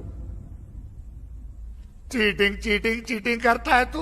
और फिर उसके बाद अगला सीन युवानजू माउंटेन का होता है और सौकी ब्रदर वू से बोलता है ब्रदर वू इस माउंटेन के ऊपर 4th लेवल के हद से ज्यादा मॉन्स्टर है, इसीलिए हम लोगों को सावधान रहना होगा। लेकिन ब्रदर वू तुम चिंता मत करो, मेरे बेस्ट भी काफी ज्यादा पावरफुल हैं। वो बोलता है यूसेन फ्लावर ज्वालामुखी के पास उगते हैं और यहाँ पर हद से ज्यादा लाशें पड़ी है, इसीलिए हम लोगों को क्लोज होना चाहिए और मुझे उन लाशों से हल्का सा डिमोनिक ऑरा भी महसूस हो रहा है। ये एक अच्छी चॉइस थी कि मेरी वाइफ की जगह पर मैं यहाँ पर आया हूँ। सौकी वू से बोलता है डिमोनिक ऑरा हमारे एम्पायर के टेरिटरी के अंदर कोई डीमन कैसे हो सकता है। और फिर सौकी बोलता है अगर ये बात सच है तो फिर हम लोगों को यहाँ से तुरंत भाग जाना चाहिए। लेकिन तभी वो का डिमोनिक बेस्ट जोरों से चिल्लाने लग जाता है और वो सामने की तरफ देखते हुए बोलता है भागने के लिए काफी ज्यादा देर हो चुकी है। ये बोलता है ब्रदर वो क्या हो रहा है, सामने की तरफ से बहुत ज्यादा डरावनी आवाजें आ रही हैं। और फिर उसके बाद हम लोग जंगल के अंदर एक बंदे को भागते हुए देखते हैं और उस बंदे का पीछा कुछ जंगली भेड़ियों का ग्रुप कर रहा होता है। और फिर उसके बाद सौकी वो से बोलता है ब्रदर वो मुझे सामने की तरफ से खून की महक आ रही है। और फिर उसके बाद सौकी डरते हुए वो के पीछे छुप जाता है और उससे बोलता है ब्रदर वो मैंने आज ही से तुम्हारे साथ काम करना शुरू किया है, लेकिन मैं मरना नहीं चाहता हूँ, इसीलिए प्लीज मुझे प्रोटेक्ट करो। वो सौकी से बोलता है तुम इतना ज्यादा डर क्यों रहे हो, अब मुझे तुम्हारे साथ बात करके रिग्रेट फील हो रहा है। और फिर उसके बाद वो बंदा जंगलों से होते हुए सौकी और वो के सामने आ जाता है। और जानकारी के लिए बता तू ये वही बंदा है जिसको होंगफा ने वो को मारने के लिए भेजा है। वो बंदा भागते हुए बोलता है मैं फर्स्ट रॉयल एकेडमी का एक स्टूडेंट हूँ और मैं यहाँ पर यूसेन फ्लावर लेने के लिए आया था, लेकिन मेरे ऊपर इन भेड़ियों ने अटैक कर दिया, प्लीज मेरी जान कोई बचा लो। और फिर उसके बाद वो भेड़िए जैसे उस बंदे के ऊपर अटैक करने वाले होते हैं, लेकिन तभी वो आगे बढ़ता है और उन भेड़ियों के ऊपर एक लात मारता है और उन भेड़ियों को पीछे फेंक देता है। और फिर उसके बाद वो बंदा वो को थैंक यू बोलता है और अपना नाम वो टियानबा बताता है। वो उसे बोलता है तुम्हें चिंता करने की कोई जरूरत नहीं है, तुम बस बेफिक्र होकर देखते रहो, मैं इन सारे वीडियो को हैंडल कर लूंगा। और फिर उसके बाद वो टियानबा को होंगफा की सारी बातें याद आती हैं। और फिर उसके बाद टियानबा अपने फादर की इंजरी के बारे में सोचता है और वो की तरफ देखते हुए बोलता है ये पर्सन पक्का ही वो जियो है, इन भेड़ियों का ग्रुप काफी होगा मुझे इनके साथ टीम अप करवाने के लिए, और मैं जब इन लोगों का विश्वास जीत लूंगा और मुझे जैसे ही मौका मिलेगा तब मैं वो जियो के सीने के अंदर ये चाकू घुसा दूंगा और उसे जान से मार दूंगा। और टियानबा जब ये सभी बातें सोच रहा होता है, लेकिन तभी वो पीछे पलटकर उससे बोलता है, तुम क्या सोच रहे हो, तुम्हारे अंदर से इतना ज्यादा खतरनाक किलिंग ऑरा क्यों बाहर निकल रहा है, और जबकि तुम मुझसे मदद के लिए बोल रहे हो। टियानमा बोलता है, मैं पकड़ा जा सकता हूँ, मुझे अपने किलिंग इंटेंट को छुपाना होगा, लेकिन इसे इसके बारे में पता कैसे चला। और फिर वो टियानमा से बोलता है, तुम चिंता मत करो, मैं इसे हैंडल कर लूंगा, बस तुम पीछे रहकर इसे देखते जाओ। सौकी वो से बोलता है, ब्रदर वो तुम केयरलेस मत हो, भले ये भेड़िए इतने ज्यादा पावरफुल नहीं है, लेकिन जब ये भेड़िए ग्रुप में होते हैं तब इन्हें संभाल पाना काफी ज्यादा मुश्किल होता है और ये काफी ज्यादा ताकतवर हो जाते हैं, और इन्होंने हमें चारों तरफ से घेरना शुरू कर दिया है। टियानमा बोलता है, इन भेड़ियों को इकट्ठा करना इतना ज्यादा भी आसान नहीं था और इसमें मुझे काफी ज्यादा मेहनत लगी है, लेकिन यहाँ तक कि हमारे एम्पायर की आर्मी भी इनका सामना नहीं कर सकती है जब ये भेड़िए ग्रुप में होते हैं। और फिर उसके बाद टियानमा बोलता है, वो जियो आज तुम इन भेड़ियों के हाथे हुई यहाँ पर मरोगे। और फिर उसके बाद वो सारे भेड़िए एक साथ वो के ऊपर अटैक कर देते हैं और टियानमा बोलता है, मुझे दोस्त मत दो, ये मैं सब कुछ अपने फादर के खातिर कर रहा हूँ। और वो उन सारे भेड़ियों की तरफ देखते हुए बोलता है, तुम लोगों की हिम्मत कैसे हुई मेरे सामने इतना घमंड दिखाने की। और फिर उसके बाद वो अपनी पावर्स का इस्तेमाल करते हुए अपने हाथों में छोटा सा फायर ड्रैगन समन करता है, और टियानमा उस ड्रैगन को देखकर बोलता है, ये इस ड्रैगन को इस्तेमाल कैसे कर सकता है, ये एक्सीलेंट टेक्निक तो बड़े बड़े मास्टर ही प्रैक्टिस कर पाते हैं, क्या इसे सच में लगता है कि ये इस फाइट को जीत सकता है और इस ड्रैगन को कंट्रोल कर सकता है। सौकी वो से बोलता है, ब्रदर वो क्या तुम्हारा ड्रैगन कुछ ज्यादा ही छोटा नहीं है। और वो हंसते हुए बोलता है, ये ड्रैगन छोटा है, ये ड्रैगन भले ही छोटा है लेकिन ये हर किसी को डिस्ट्रॉय कर सकता है। और फिर उसके बाद हम लोग देखते हैं वो ड्रैगन जैसे वो के हाथों से निकलता है तो वो सारे वुल्फ के ऊपर अटैक कर देता है और उन्हें छोटे छोटे टुकड़ों में बांट देता है। और टियानमा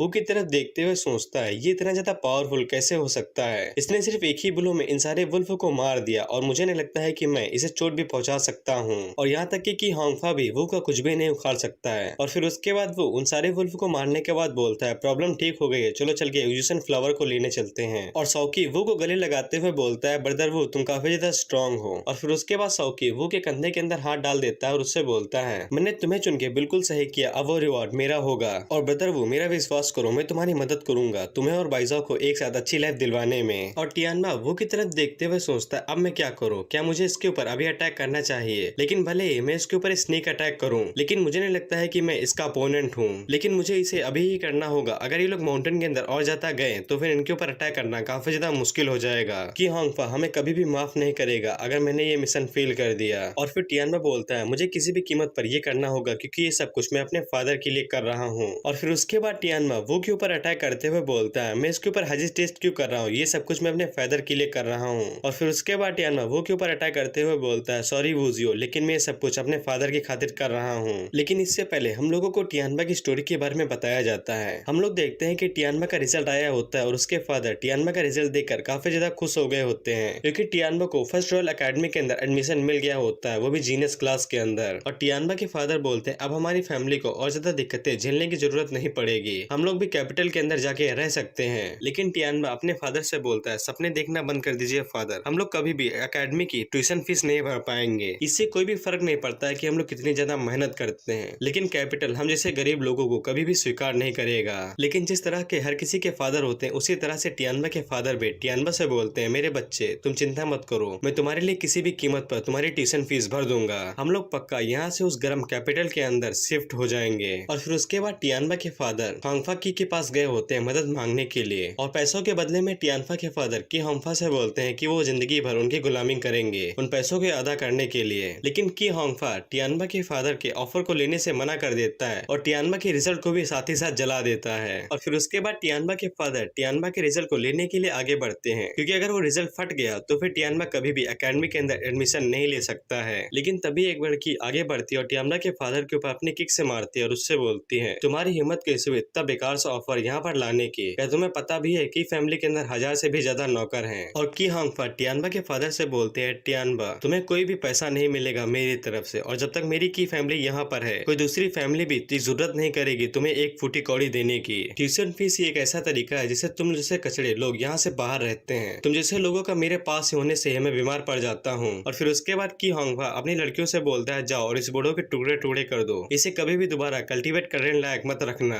और फिर उसके बाद वो सारी लड़कियां टियानमा के फादर को बुरी तरीके से मारने लग जाती हैं और टियानमा के फादर बोलते हैं, मेरे प्यारे लड़के मुझे माफ कर दो, मैं तुम्हारे लिए कुछ भी नहीं कर सकता हूँ। और फिर उसके बाद स्टोरी प्रेजेंट में आ जाती है और टियानमा वो के ऊपर अटैक करते हुए बोलता है, वो जियो मुझे माफ कर दो, लेकिन तुम्हें मारने के अलावा मेरे पास और कोई भी चॉइस नहीं है। और फिर उसके बाद हम लोग किसी का खून हवा में उड़ते हुए देखते हैं और टियानमा को एक पंच आके लगता है और ये पंच सौकी ने मारा होता है। सौकी टियानमा को एक पंच मारता है और उससे बोलता है, है तुम्हारी हिम्मत कैसे हुई हमारे ऊपर अटैक करने की? कोई भी मेरे पैसों के सोर्स और मेरे दोस्त के ऊपर हार्म नहीं कर सकता है। और वो सौकी की स्ट्रेंथ को देखकर हैरान हो गया होता है और वो बोलता है देखने से ऐसा लगता है कि सौकी किरणपा अन का डिसेंडेंट है जो कि एक ड्रैगन स्लेयर है। और फिर उसके बाद वो बोलता है मुझे ये पहले ही पता चल गया था जब मैंने तुम्हारे किलिंग इंटेंट को नोटिस किया था और तुमने उन वीडियो को यहाँ पर लेकर आया था हमें मरवाने के लिए और तुम्हें शायद से पक्का मेरी ब्यूटीफुल वाइफ के फियांसे ने भेजा होगा। और फिर उसके बाद वो टियानबा से बोलता है चलो अब एक अच्छे बच्चे बनो और मुझे सब कुछ बता दो कि तुम क्यों मेरी प्यारी वाइफ के साथ मेरी लवली लाइफ को बर्बाद करने पर तुले हुए हो। टियानबा वो से बोलता है मुझे कुछ भी नहीं पता है बस तुम मुझे जार से मार दो।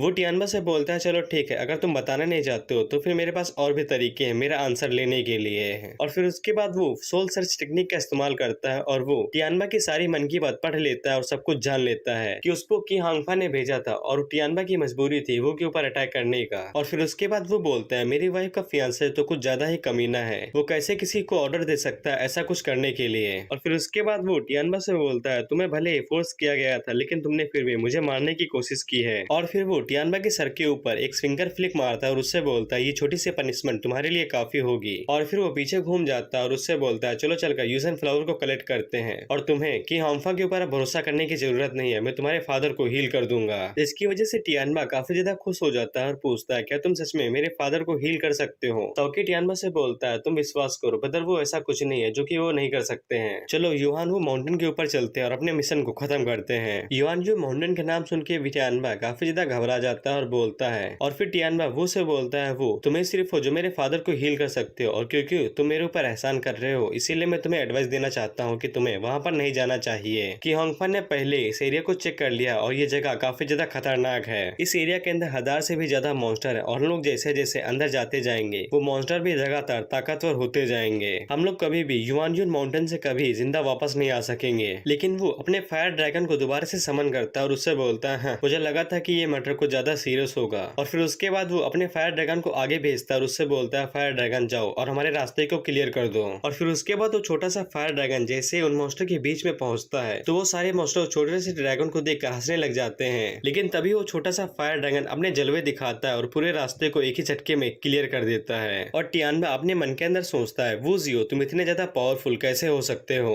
और फिर उसके बाद वो सौकी से बोलता है हमारा रास्ता क्लियर हो चुका है चलो चले। और सौकी वो से बोलता है ब्रदर वो तुम तो कमाल किए हो, अब मैं अपने हाथों में खजाने को पहले ही देख सकता हूँ। और फिर उसके बाद हम लोग एक स्नेक डीमन को देखते हैं जो कि बोलता है काफी लंबे टाइम बाद मैंने यहाँ पर इंसानों को देखा है और मुझे भूख भी लगी है। और फिर उसके बाद वो डीमन बोलता है लेकिन एक सेकंड मुझे अचानक से कुछ अजीब फील हो रहा है। वो डीमन बोलता है कि मेरी बॉडी ऐसा लगता है कि मेरी बॉडी फटने वाली है। और फिर उसके बाद उस डीमन की बॉडी तुरंत फट भी जाती है। और फिर उसके बाद हम लोग उसी स्नेक डीमन की तरह एक छोटे स्नेक डीमन को देखते हैं जो कि उस बड़े वाले की बॉडी को डिस्ट्रॉय होता हुआ देखकर फट चुकी होती है। और वो छोटा डीमन बोलता है ये पावर कैसी है, कैसे एक डीमन की बॉडी इस तरह से डिस्ट्रॉय हो सकती है? और फिर उसके बाद जब वो डीमन अपने साइड में देखता है तब ऊपर से लाशें बारिश की तरह बिखर रही होती हैं और नीचे गिर रही होती हैं। और वो डीमन बोलता है देखने से ऐसा लगता है कि जितने भी पावरफुल डीमन थे वो सभी पहले ही मर चुके हैं। और फिर उसके बाद वो डीमन अपने सामने वुजियो को आते हुए देखता है और बोलता है ये लोग कौन है? लेकिन तभी वुजियो अपना पैर उस डीमन के सर के ऊपर रख देता है और उसके सर को कुचल देता है और उसे वहीं पर मार देता है। और फिर उसके बाद वो उस माउंटेन को देखते हुए बोलता है कि यही वो माउंटेन है जिसके बारे में तुम लोग बात कर रहे थे? सौकी बोलता है हाँ ब्रदर जरा देखो यहाँ पर हर जगह यूसन फ्लावर फैले हुए हैं। यूसन फ्लावर ने इस एरिया को पूरी तरीके से कवर कर रखा है। और फिर उसके बाद सौकी बोलता है हमें एक फ्लावर के बदले में कम से कम 50 स्टोन मिल सकते हैं और अगर हम लोग इन फ्लावर्स को बेचने जाएंगे तो फिर हम लोग लखपति बन जाएंगे। लेकिन इनकी खेती करने के लिए हमें इनको जमीन से जड़ सहित बाहर निकालना होगा। और फिर उसके बाद सौकी और टियानबा उन फूलों को निकालने के लिए वहाँ से आगे बढ़ जाते हैं और वो अपने मन के अंदर सोचता है ये अजीब है, हम लोगों को यहाँ पर आए हुए काफी ज्यादा टाइम हो गया लेकिन हमें सिर्फ कुछ ही मॉन्स्टर मिले थे और जो लोग हम लोगों से यहाँ पर पहले आए थे क्या वो सभी मारे गए हैं? और ये काफी ज्यादा अजीब है, अब मुझे और ज्यादा डिमोनिक ऑरा फील नहीं हो रहा है और मुझे यहाँ पर कुछ भी खतरनाक नहीं दिख रहा है। तो फिर उन्हें क्यों लगा कि उन्हें मेरी प्यारी वाइफ को यहाँ पर भेजने की जरूरत है? और फिर उसके बाद हम लोग टियानबा को देखते हैं जो कि बोलता है मैं काफी ज्यादा खुश हूँ, अब मेरे फादर ठीक हो सकते हैं क्योंकि वो जियो उनकी मदद करेगा, वो भी यूसन फ्लावर के साथ। और फिर उसके बाद टियानबा यूसन फ्लावर को तोड़ने के लिए अपना हाथ आगे बढ़ाता है लेकिन जब टियानबा उन फूलों की जड़ों को निकालने के लिए अपना हाथ आगे बढ़ाता है तब उसका हाथ किसी लाश से टकराता है जिससे टियानबा काफी ज्यादा घबरा जाता है और पीछे हटकर बोलता है यहाँ पर काफी ज्यादा लाशें पड़ी हैं। और फिर उसके बाद टियानबा घबराते हुए वो की तरफ देखता है। वो उसे बोलता है तुम चिंता मत करो, मैं इसे हैंडल कर सकता हूँ। सौकी बोलता है मैं इस पर्सन को जानता हूँ, ये सेकंड टीम का लीडर था जिसने इस मिशन को एक्सेप्ट किया था। सौकी बोलता है ये पर्सन इतनी आसानी से नहीं मर सकता है, ये काफी ज्यादा पावरफुल था, इसकी स्ट्रेंथ भी काफी ज्यादा थी और ये अपनी सेकंड स्टेज की पीक पर भी था। टियानबा बोलता है मुझे लगता है जो लोग यहाँ पर गायब हो गए थे अब वो धीरे धीरे दिखने लगे हैं। और फिर उसके बाद साओकी कुछ लाशों को हिलते हुए देखता है और बोलता है उन्होंने अभी हिला। और फिर उसके बाद साओकी टिवू के साथ चिपक जाता है और उससे बोलता है ब्रदर यहाँ पर भूत है, मुझे बचा लो, मुझे भूतों से बहुत ज्यादा डर लगता है। और वो साओकी से बोलता है मुझसे चिपकना बंद करो नहीं तो मैं तुम्हें घुसा मार दूंगा। टियानबा बोलता है देखने से ऐसा लगता है कि ये लाशें जिंदा है। और फिर उसके बाद हम लोग एक लाश को देखते हैं जो कि आसपास की एनर्जी को अपने अंदर सोख लेता है और फिर उसके बाद वो सारी लाशें खड़ी हो जाती हैं जो कि किसी ज़ॉम्बी की तरह लग रही होती हैं। और टियानबा बोलता है यहाँ पर टोटल 30 लाशें हैं और मुझे लगता है कि ये लोग वही हैं जो कि यहाँ पर इन फ्लावर्स को लेने के लिए आए थे। लेकिन सवाल यहाँ पर ये है कि ये सारे लोग इस तरह से ज़ॉम्बी में कैसे बदल गए। और फिर उसके बाद एक लाश बोलते हैं यहाँ पर कोई आया है मरने के लिए। साओकी बोलता है ये सारे लोग पागल हो गए, ये काफी ज्यादा डरावना है। वो बोलता है ये सोल कैप्चर है, कोई इन लोगों को कंट्रोल कर रहा है। साओकी वो से पूछता है ब्रदर ये सोल कैप्चर क्या होता है। वो साओकी को बताता है सोल कैप्चर एक टेक्निक होती है जो कि डिमोनिक टेक्निक है। यहाँ पर कोई पक्का एक डीमन छुपा होगा जो कि इन लोगों की लाइफ फोर्स को चूस रहा है और इन लोगों को पपेट की तरह इस्तेमाल कर रहा है। डिमंस के लिए ये काफी ज्यादा अच्छा तरीका होता है अपने स्ट्रेंथ को बहुत ज्यादा बढ़ाने के लिए। और इस डिमन ने इन लोगों के ऊपर पूरी तरीके से कंट्रोल कर लिया है। और फिर उसके बाद वो सारी लाशें उन तीनों के ऊपर अटैक कर देती हैं। वो बोलता है डिमंस उनकी हिम्मत कैसे हुई हमारे एम्पायर के अंदर आने की, मैं उन सभी डिमंस को एक साथ डिस्ट्रॉय कर दूंगा। और फिर उसके बाद वो अपनी पावर्स का इस्तेमाल करते हुए साओकी और टियानबा को पीछे कर देता है और उनसे बोलता है पीछे रहो, मैं इन लोगों को मार नहीं सकता हूँ, ये लोग अभी भी जिंदा इंसान है। और फिर उसके बाद वहाँ पर काफी बड़ा धमाका होता है जिस वजह से साओकी और टियानबा दोनों पीछे हट जाते हैं और वो दोनों एक साथ बोलते हैं ब्रदर वो क्या आप ठीक हैं। वो उन दोनों से बोलता है मैं बिल्कुल ठीक हूँ लेकिन मैं इन लोगों को चोट नहीं पहुंचा सकता हूँ और इन लोगों की वैटिलिटी काफी ज्यादा कमजोर है, ये लोग जल्दी ही मारे जाएंगे अगर मैंने इन लोगों की मदद नहीं की। और वैटिलिटी का मतलब एक तरह से जान होता है। और फिर उसके बाद वो डीमन जो इन लाशों को कंट्रोल कर रहा होता है वो उसे बोलता है मैंने कभी नहीं सोचा था कि तुम मेरे मैजिक का पता लगा लोगे, तुम्हें देखने से ऐसा लगता है कि तुम कोई सिंपल इंसान नहीं हो, लेकिन इससे कोई भी फर्क नहीं पड़ता है। जब मैं एक बार तुम्हारे ऊपर कंट्रोल कर लूंगा तब मैं अपनी सोर्सेस टेक्निक का इस्तेमाल करूंगा और अपने सारे आंसर ले लूंगा। वो उन लाशों के अटैक से डॉज करते हुए बोलता है क्या तुम अभी भी इन लाशों के पीछे छुपे रहोगे, तुम एक डीमन रेस के नाम पर धब्बा हो। और फिर उसके बाद वो सारी लाशें वो के ऊपर लगातार अटैक करती रहती है लेकिन वो उन सारी लाशों को अटैक से डॉज करता रहता है। वो डीमन वो से बोलता है तुमको खुद को दिखाना ये काफी ज्यादा बेकार होगा जब तक मैं तुम्हारी बॉडी के ऊपर कंट्रोल नहीं कर लेता हूँ। और फिर उसके बाद वो काफी ज्यादा गुस्सा हो जाता है और बोलता है तुम मुझे सच में गुस्सा दिला रहे हो। और फिर उसके बाद वो एक लाश के ऊपर अटैक करने वाला होता है लेकिन तभी वो लाश वो से बोलती है प्लीज मेरे ऊपर अटैक मत करना, मेरी मदद करो। जिस वजह से रू अपना अटैक रोक देता है लेकिन तभी एक लाश वो के ऊपर साइड से अटैक करती है और वो डीमन वो से बोलता है देखा तुम दया के चक्कर में फंस गए, अब तुम्हारे ऊपर अटैक होने वाला है। टियानबा और साओकी भी वो की मदद करने के लिए आगे बढ़ते हैं और वो डीमन वो से बोलता है तब तुम्हारी बॉडी मेरी है और तुम अपनी बेकार सी वैलिडिटी के साथ हमारी मदद करोगे हमारे डीमन रेस को आगे बढ़ाने में। लेकिन फिर उसके बाद वो अपनी पावर्स का इस्तेमाल करते हुए बोलता है एक छोटे से डीमन की हिम्मत कैसे हुई मेरे खिलाफ जाने की। और फिर उसके बाद वो अपना पंच जमीन के नीचे मारता है और बोलता है यही तुम्हारा अंत है। और वो के पावरफुल पंच की वजह से नीचे का ग्राउंड पूरी तरीके से डिस्ट्रॉय हो जाता है और वो उस डीमन से बोलता है जल्दी से अपनी छुपने वाली जगह से बाहर निकलो और घुटनों के ऊपर बैठकर मुझसे माफी मांगो। और वो की पंच की वजह से वो पूरा माउंटेन ही हिलने लग जाता है और टियानबा बोलता है ये कैसी पावरफुल टेक्निक है जिसकी वजह से ये पूरी अर्थ ही हिलने लगी है। और फिर उसके बाद वो उस डीमन से बोलता है जल्दी से वहां से बाहर निकल साले कमीने डीमन। और फिर उसके बाद हम लोग देखते हैं जहाँ पर वो ने पंच मारा होता है वहां से काली कलर की स्मोक बाहर निकलने लग जाती है और वो काले कलर की स्मोक वो के सामने चली जाती है और उससे बोलते हैं क्या सरप्राइज है, तुम जैसे पावरफुल इंसान काफी ज्यादा पावरफुल है। और फिर उसके बाद वो डीमन अपनी रियल फॉर्म में आ जाता है और वो से बोलता है क्या तुम कोई टीचर हो या फिर प्रेसिडेंट जिसने मेरी छुपने की जगह के बारे में पता लगा लिया और मुझे मजबूर कर दिया बाहर आने के लिए, आखिर तुम साले हो कौन। और फिर उसके बाद वो उस डीमन से बोलता है लिटिल डीमन क्या तुम अंधे हो जो अपने खुद के किंग को भी नहीं पहचान पा रहे हो। और फिर उसके बाद हम लोग टियानबा और साओकी को देखते हैं। टियानबा साओकी से पूछता है डीमन किंग ब्रदर साओकी ब्रदर वो ने अभी खुद को डीमन किंग कहा है, क्या वो कोई डीमन किंग है। साओकी बोलता है मेरी इन्फॉर्मेशन के मुताबिक उसने कुछ भी नहीं कहा है, मुझे लगता है कि उसने झूठ बोला है ताकि वो डीमन डर जाए। और फिर उसके बाद वो डीमन वो से बोलता है लड़के मुझसे झूठ बोलने की कोशिश मत करो, हमारे सिर्फ एक ही डीमन किंग है जो कि इस रियलम के अंदर है ही नहीं और हमारे किंग हमेशा से ऊपर की रियलम में रहे और वो कभी भी इस गंदे से रियलम के अंदर नहीं आएंगे। लेकिन फिर भी तुमने मेरी छुपने की जगह के बारे में पता लगा लिया और मेरी रियल फॉर्म को दिखाने के लिए मजबूर कर दिया। मैंने अपनी लाइफ में कभी भी तुम्हारे जैसा पावरफुल पर्सन नहीं देखा है। वो उस डीमन से बोलता है लिटिल डीमन मैं सिर्फ एक बार कहूंगा तुम हमारे एम्पायर के अंदर क्या करने की प्लानिंग कर रहे हो,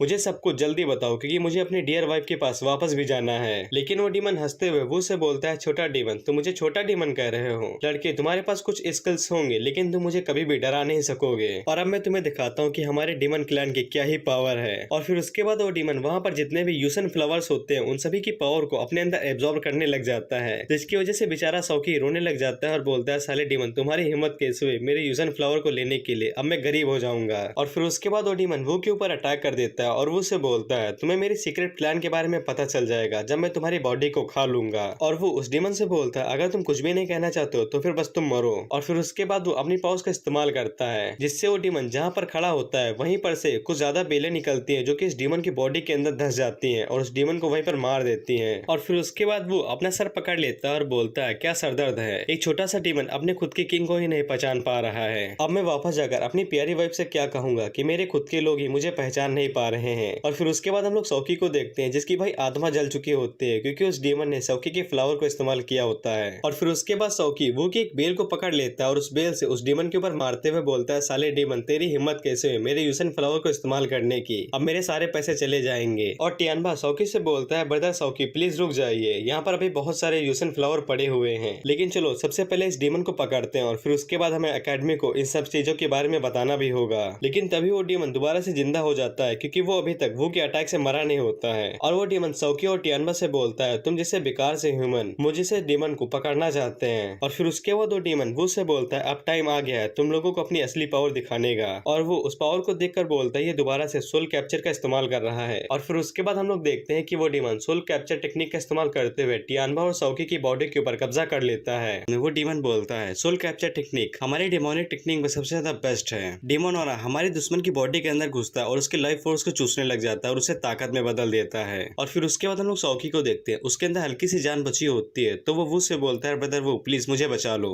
और वो डीमन हंसते हुए बोलता है तुम्हें बचा लो, तुम्हारी बॉडी अब मेरे पूरे कंट्रोल में और इस टेक्निक से तुम्हें कोई भी बचा नहीं सकता है। और फिर उसके बाद वो डीमन सौकी की बॉडी के ऊपर पूरी तरीके से कंट्रोल कर लेता है और उससे बोलता है अब तुम मेरे पूरे कंट्रोल में हो चुके हो। और फिर उसके बाद वो अपनी पावर्स का इस्तेमाल करते हुए एक सील बनाता है और डीमन से बोलता है छोटे डीमन तुम बस एक छोटे से डीमन हो जिसके पास बस हल्की फुल्की ट्रिक्स हैं। और फिर उसके बाद वो अपनी सील को टियानबा के ऊपर मारता है और उससे बोलता है डिस्पेयर हो जाओ। और फिर उसके बाद सोल कैप्चर टेक्निक टियानबा की बॉडी के ऊपर से हट जाती है और वो डीमन टियानबा की बॉडी से अपना कंट्रोल खो देता है। और फिर उसके बाद वो डीमन वो से बोलता है तुम सच में मेरे सोल कैप्चर टेक्निक को डिस्ट्रॉय कर सकते हो। और फिर उसके बाद वो उस डीमन से बोलता है तुम्हारी हिम्मत कैसे हुई इतनी छोटी सी ट्रिक के साथ मुझे धमकाने की, वो भी एक किंग को, और अब तुम्हारा टाइम खत्म हो गया, मेरे सामने सरेंडर कर दो नहीं तो मैं तुम्हें जान से मार दूंगा। लेकिन तभी सौकी वो के ऊपर अपने ड्रैगन हैंड से अटैक करता है। वो सौकी के ड्रैगन हैंड से खुद को डॉज करवाता है और बच जाता है। और क्योंकि उस डीमन ने अभी सौकी की बॉडी के ऊपर कब्जा किया है इसीलिए मैं सौकी को अभी डीमन ही बोलूंगा। वो डीमन वो से बोलता है मैं सरेंडर करो, इसके बजाय तुम्हें सरेंडर करना चाहिए। और फिर उसके बाद वो की नजर सौकी के ऊपर पड़ती है तो सौकी अपने ड्रैगन फॉर्म में आ चुका होता है। और तुम लोगों को पता होगा कि मैंने पहले बताया था कि सौकी ग्रैंडपान का डिसेंडेंट है जो कि एक ड्रैगन स्लेयर थे, इसीलिए सौकी के पास भी ड्रैगन पावर्स हैं। और फिर उसके बाद वो डीमन वो से बोलता है तुम सच में स्ट्रॉन्ग हो, लेकिन देखने से ऐसा लगता है कि भगवान ने मेरे डीमन रेस के ऊपर आशीर्वाद दिया है। और किसने सोचा था कि ये लड़का अन फैमिली का एक डिसेंडेंट होगा, एक डिसेंडेंट जिसके रगों में अनहोंग का खून दौड़ता है जो कि नेचुरल ड्रैगन का स्लेइंग करता था। और ये किसी तरह से एक ह्यूमन की ड्रैगन बॉडी है, ये दुनिया में सबसे ज्यादा पावरफुल पपेट है जो कि इस दुनिया में है। और फिर उसके बाद वो डीमन सौकी की पावर्स को इस्तेमाल करते हुए बोलता है और मैं इस ड्रैगन की असीम पावर को महसूस कर सकता हूँ। और फिर उसके बाद वो डीमन सौकी की बॉडी के साथ वो के ऊपर अटैक कर देता है और वो सौकी की बॉडी की तरफ देखते हुए सोचता है, देखने से ऐसा लगता है कि सौकी की बॉडी में डिमोनिक ऑरा पूरी तरीके से फैल चुका है और शायद से मुझे फोर्स का इस्तेमाल करना होगा सौकी को आजाद करवाने के लिए। और फिर उसके बाद वो डीमन वो के ऊपर अटैक करते हुए बोलता है क्या तुम अपने दोस्त के ऊपर अटैक करने से घबरा रहे हो, तुम सारे इंसान बहुत ज्यादा पैथेटिक होते हो। लेकिन वो सौकी के अटैक से आराम से डॉज कर लेता है, लेकिन सौकी के अटैक की वजह से वहाँ पर काफी बड़ा धमाका होता है और वो डीमन बोलता है इस छोटे से ब्लो में भी इतनी ज्यादा पावर है और इसी तरह की पावर को डीमन हमेशा चाहते हैं। और फिर उसके बाद वो डीमन वो के ऊपर इसी तरह से अटैक करते हुए बोलता है मुझे किसी भी बात का डर नहीं है, अब मैं तुम्हें खुले तरीके से अपने प्लान के बारे में बता सकता हूँ, वैसे भी तुम मरने वाले हो। और फिर उसके बाद वो डीमन वो को अपने प्लान के बारे में बताता है। वो डीमन बोलता है कि मेरा प्लान ये है कि मैं किंगडम के अंदर बिना बताए घुस जाऊंगा और यूसन फ्लावर का इस्तेमाल करते हुए सारे लोगों को अपना पपेट बना लूंगा और जब मैं पूरी ह्यूमन रेस के ऊपर अपना कब्जा कर लूंगा तब मैं हर किसी को एक दूसरे से लड़वाऊंगा और उन्हें मरने दूंगा। इंसान और डीमन लंबे टाइम तक एक दूसरे से नफरत करते आए हैं, लेकिन हम डीमन सारे इंसानों के ऊपर राज करेंगे और पूरी ह्यूमन रेस को खत्म कर देंगे। मैं तो बस एक छोटा सा वैंगार्ड हूँ, लेकिन सारे डीमन जो मुझसे ज्यादा पावरफुल हैं इसी चीज को हमेशा फॉलो करेंगे। लेकिन फिर उसके बाद वो डीमन इतनी सारी ज्ञान की बातें पेल के आखिर में गलत चीज बोल देता है। वो डीमन वो से बोलता है तुम कभी भी अपनी वाइफ को दोबारा देख नहीं पाओगे, ना उससे बातें कर पाओगे क्योंकि तुम मेरे पपेट बनने वाले हो, जिससे वो की गुद्दी सटक जाती है और वो बोलता है कि यही तुम्हारा प्लान है, जैसे तुम्हारी पावर है वैसा ही तुम्हारा प्लान है, बिल्कुल बेकार। और फिर उसके बाद वो रियल सौकी से बोलता है सौकी, अगर तुम अभी भी नहीं जागे तो फिर मैं वायलेंस का इस्तेमाल करूंगा। और वो डीमन हंसते हुए वो से बोलता है तुम अपने दोस्त को बचाने के लिए वायलेंस का इस्तेमाल करोगे, जाओ और जाकर कर लो। और फिर उसके बाद वो डीमन आगे बोलता है एंड फैमिली के डिसेंडेंट ने मुझे अपनी आधी लाइफ स्पैन दे दी है। और फिर उसके बाद वो डीमन सौकी की पावर का इस्तेमाल करते हुए वहां पर 4th लेवल का ड्रैगन ऑरा समन कर लेता है, जिसकी वजह से वो भी हैरान हो जाता है और बोलता है इसके ऊपर यकीन किया नहीं जा सकता है, लेकिन सौकी ने सच में 4th लेवल के ड्रैगन ऑरा को यहाँ पर समन कर लिया। और फिर उसके बाद वो डीमन उस ड्रैगन ऑरा के साथ वो के ऊपर अटैक करते हुए बोलता है मैं ये देख सकता हूँ कि इस लड़के की बॉडी इस पावर को और ज्यादा झेल नहीं सकती है, इसीलिए इसे एक ही ब्लो में खत्म करते हैं। और फिर उसके बाद वो डीमन पागलों की तरह हंसते हुए बोलता है इस अटैक से तुम पक्का मर जाओगे, और फिर उसके बाद मैं पूरे एम्पायर के ऊपर राज करूंगा और सभी लोगों को अपना पपेट बना लूंगा और ये सबसे ज्यादा पावरफुल होगा।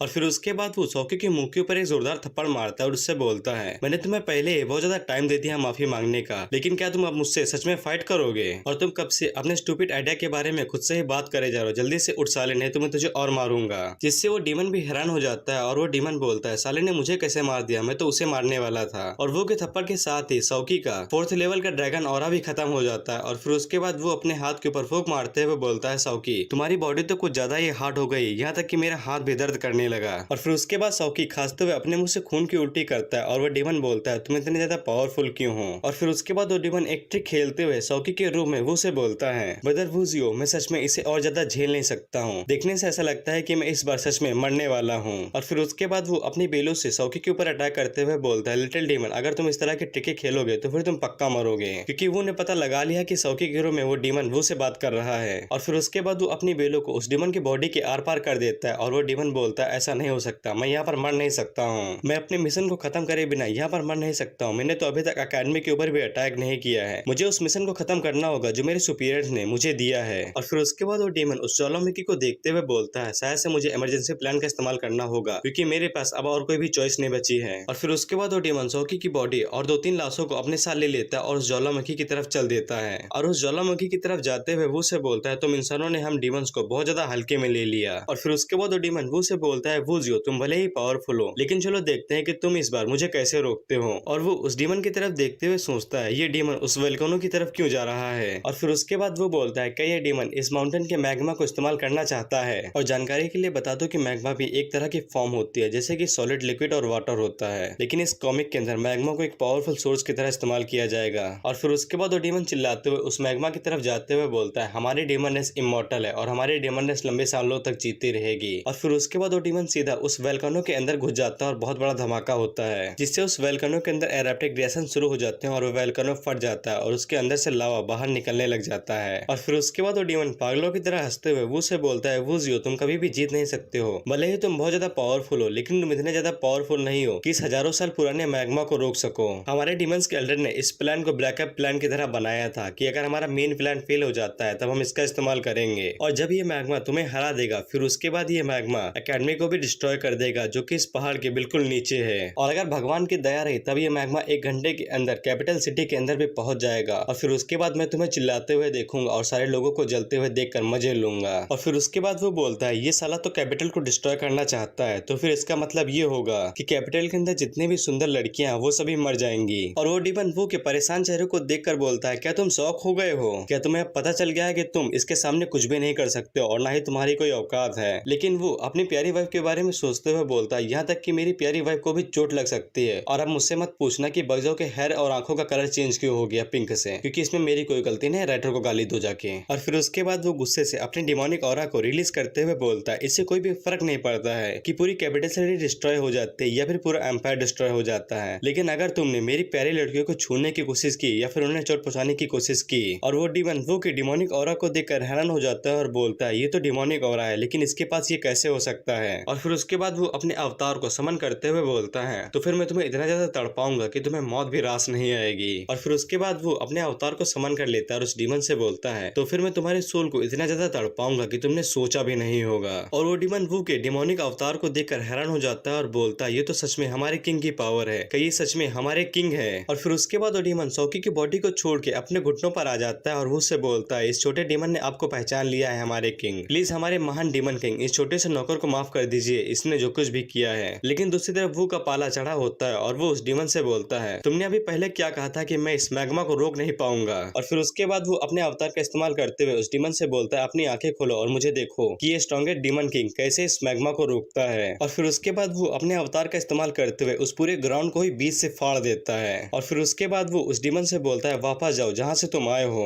और फिर उसके बाद वो डीमन और सौकी दोनों एक साथ उस खाई के अंदर गिरने लग जाते हैं जिसको वो ने अभी बनाया है। लेकिन तभी वो अपनी बेलों का इस्तेमाल करते हुए सौकी और उस डीमन को दोबारा से पकड़ लेता है और वो डीमन वो से बोलता है शुक्रिया हमारे डीमन किंग मुझे से मामूली नौकर को बचाने के लिए। लेकिन वो सौकी को अपने पास रख लेता है और उस डीमन से बोलता है तुम्हें बचाना, क्या तुम्हें लगता है कि मैं तुम्हें बचाऊंगा? मैं इतना भी दयालु नहीं हूँ और तुम कभी भी नहीं कह पाओगे कि तुम्हारा डीमन किंग कौन है। तुमने आज कुछ ऐसा किया है जो तुम्हें कभी भी नहीं करना चाहिए था। और फिर उसके बाद वो उस डीमन से बोलता है छोटे डीमन मैं इस बात को पक्का करूंगा कि तुम इस कर्मा की आग में हमेशा के लिए तड़पते रहोगे और जलते रहोगे। और फिर उसके बाद वो उस मैग्मा के साथ उस डीमन को उसी खाई में नीचे गिरा देता है और उससे बोलता है नीचे जाओ, जो भी तुमने पाप किए उनकी सजा झेलने के लिए। और वो डीमन नीचे जाते हुए वो उसे बोलता है मुझे सजा क्यों मिल रही है, मैंने तो बस वही किया जो मुझे करने के लिए कहा गया था, मैं तो बस अपने ऑर्डर को फॉलो कर रहा हूँ और यही तो हमारी डीमन रेस का फ्यूचर गोल था। वो उस डीमन से बोलता है हमारा फ्यूचर गोल कुछ भी नहीं था और मुझे याद भी नहीं कि मैंने कभी ऐसा कुछ ऑर्डर भी दिया था। और अगर ऐसा कोई गोल या फिर फ्यूचर के लिए कोई प्लान था तो फिर इस डीमन किंग ने कभी इसे अप्रूव ही नहीं किया था। और फिर उसके बाद वो उस डीमन को उस मैग्मा के अंदर डुबो देता है और उससे बोलता है इस डीमन किंग का सिर्फ एक ही फ्यूचर प्लान है, एक हैप्पी और पीसफुल लाइफ, वो भी अपनी वाइफ्स के साथ। और फिर उसके बाद वो सौकी के साथ वहां से बाहर निकल आता है।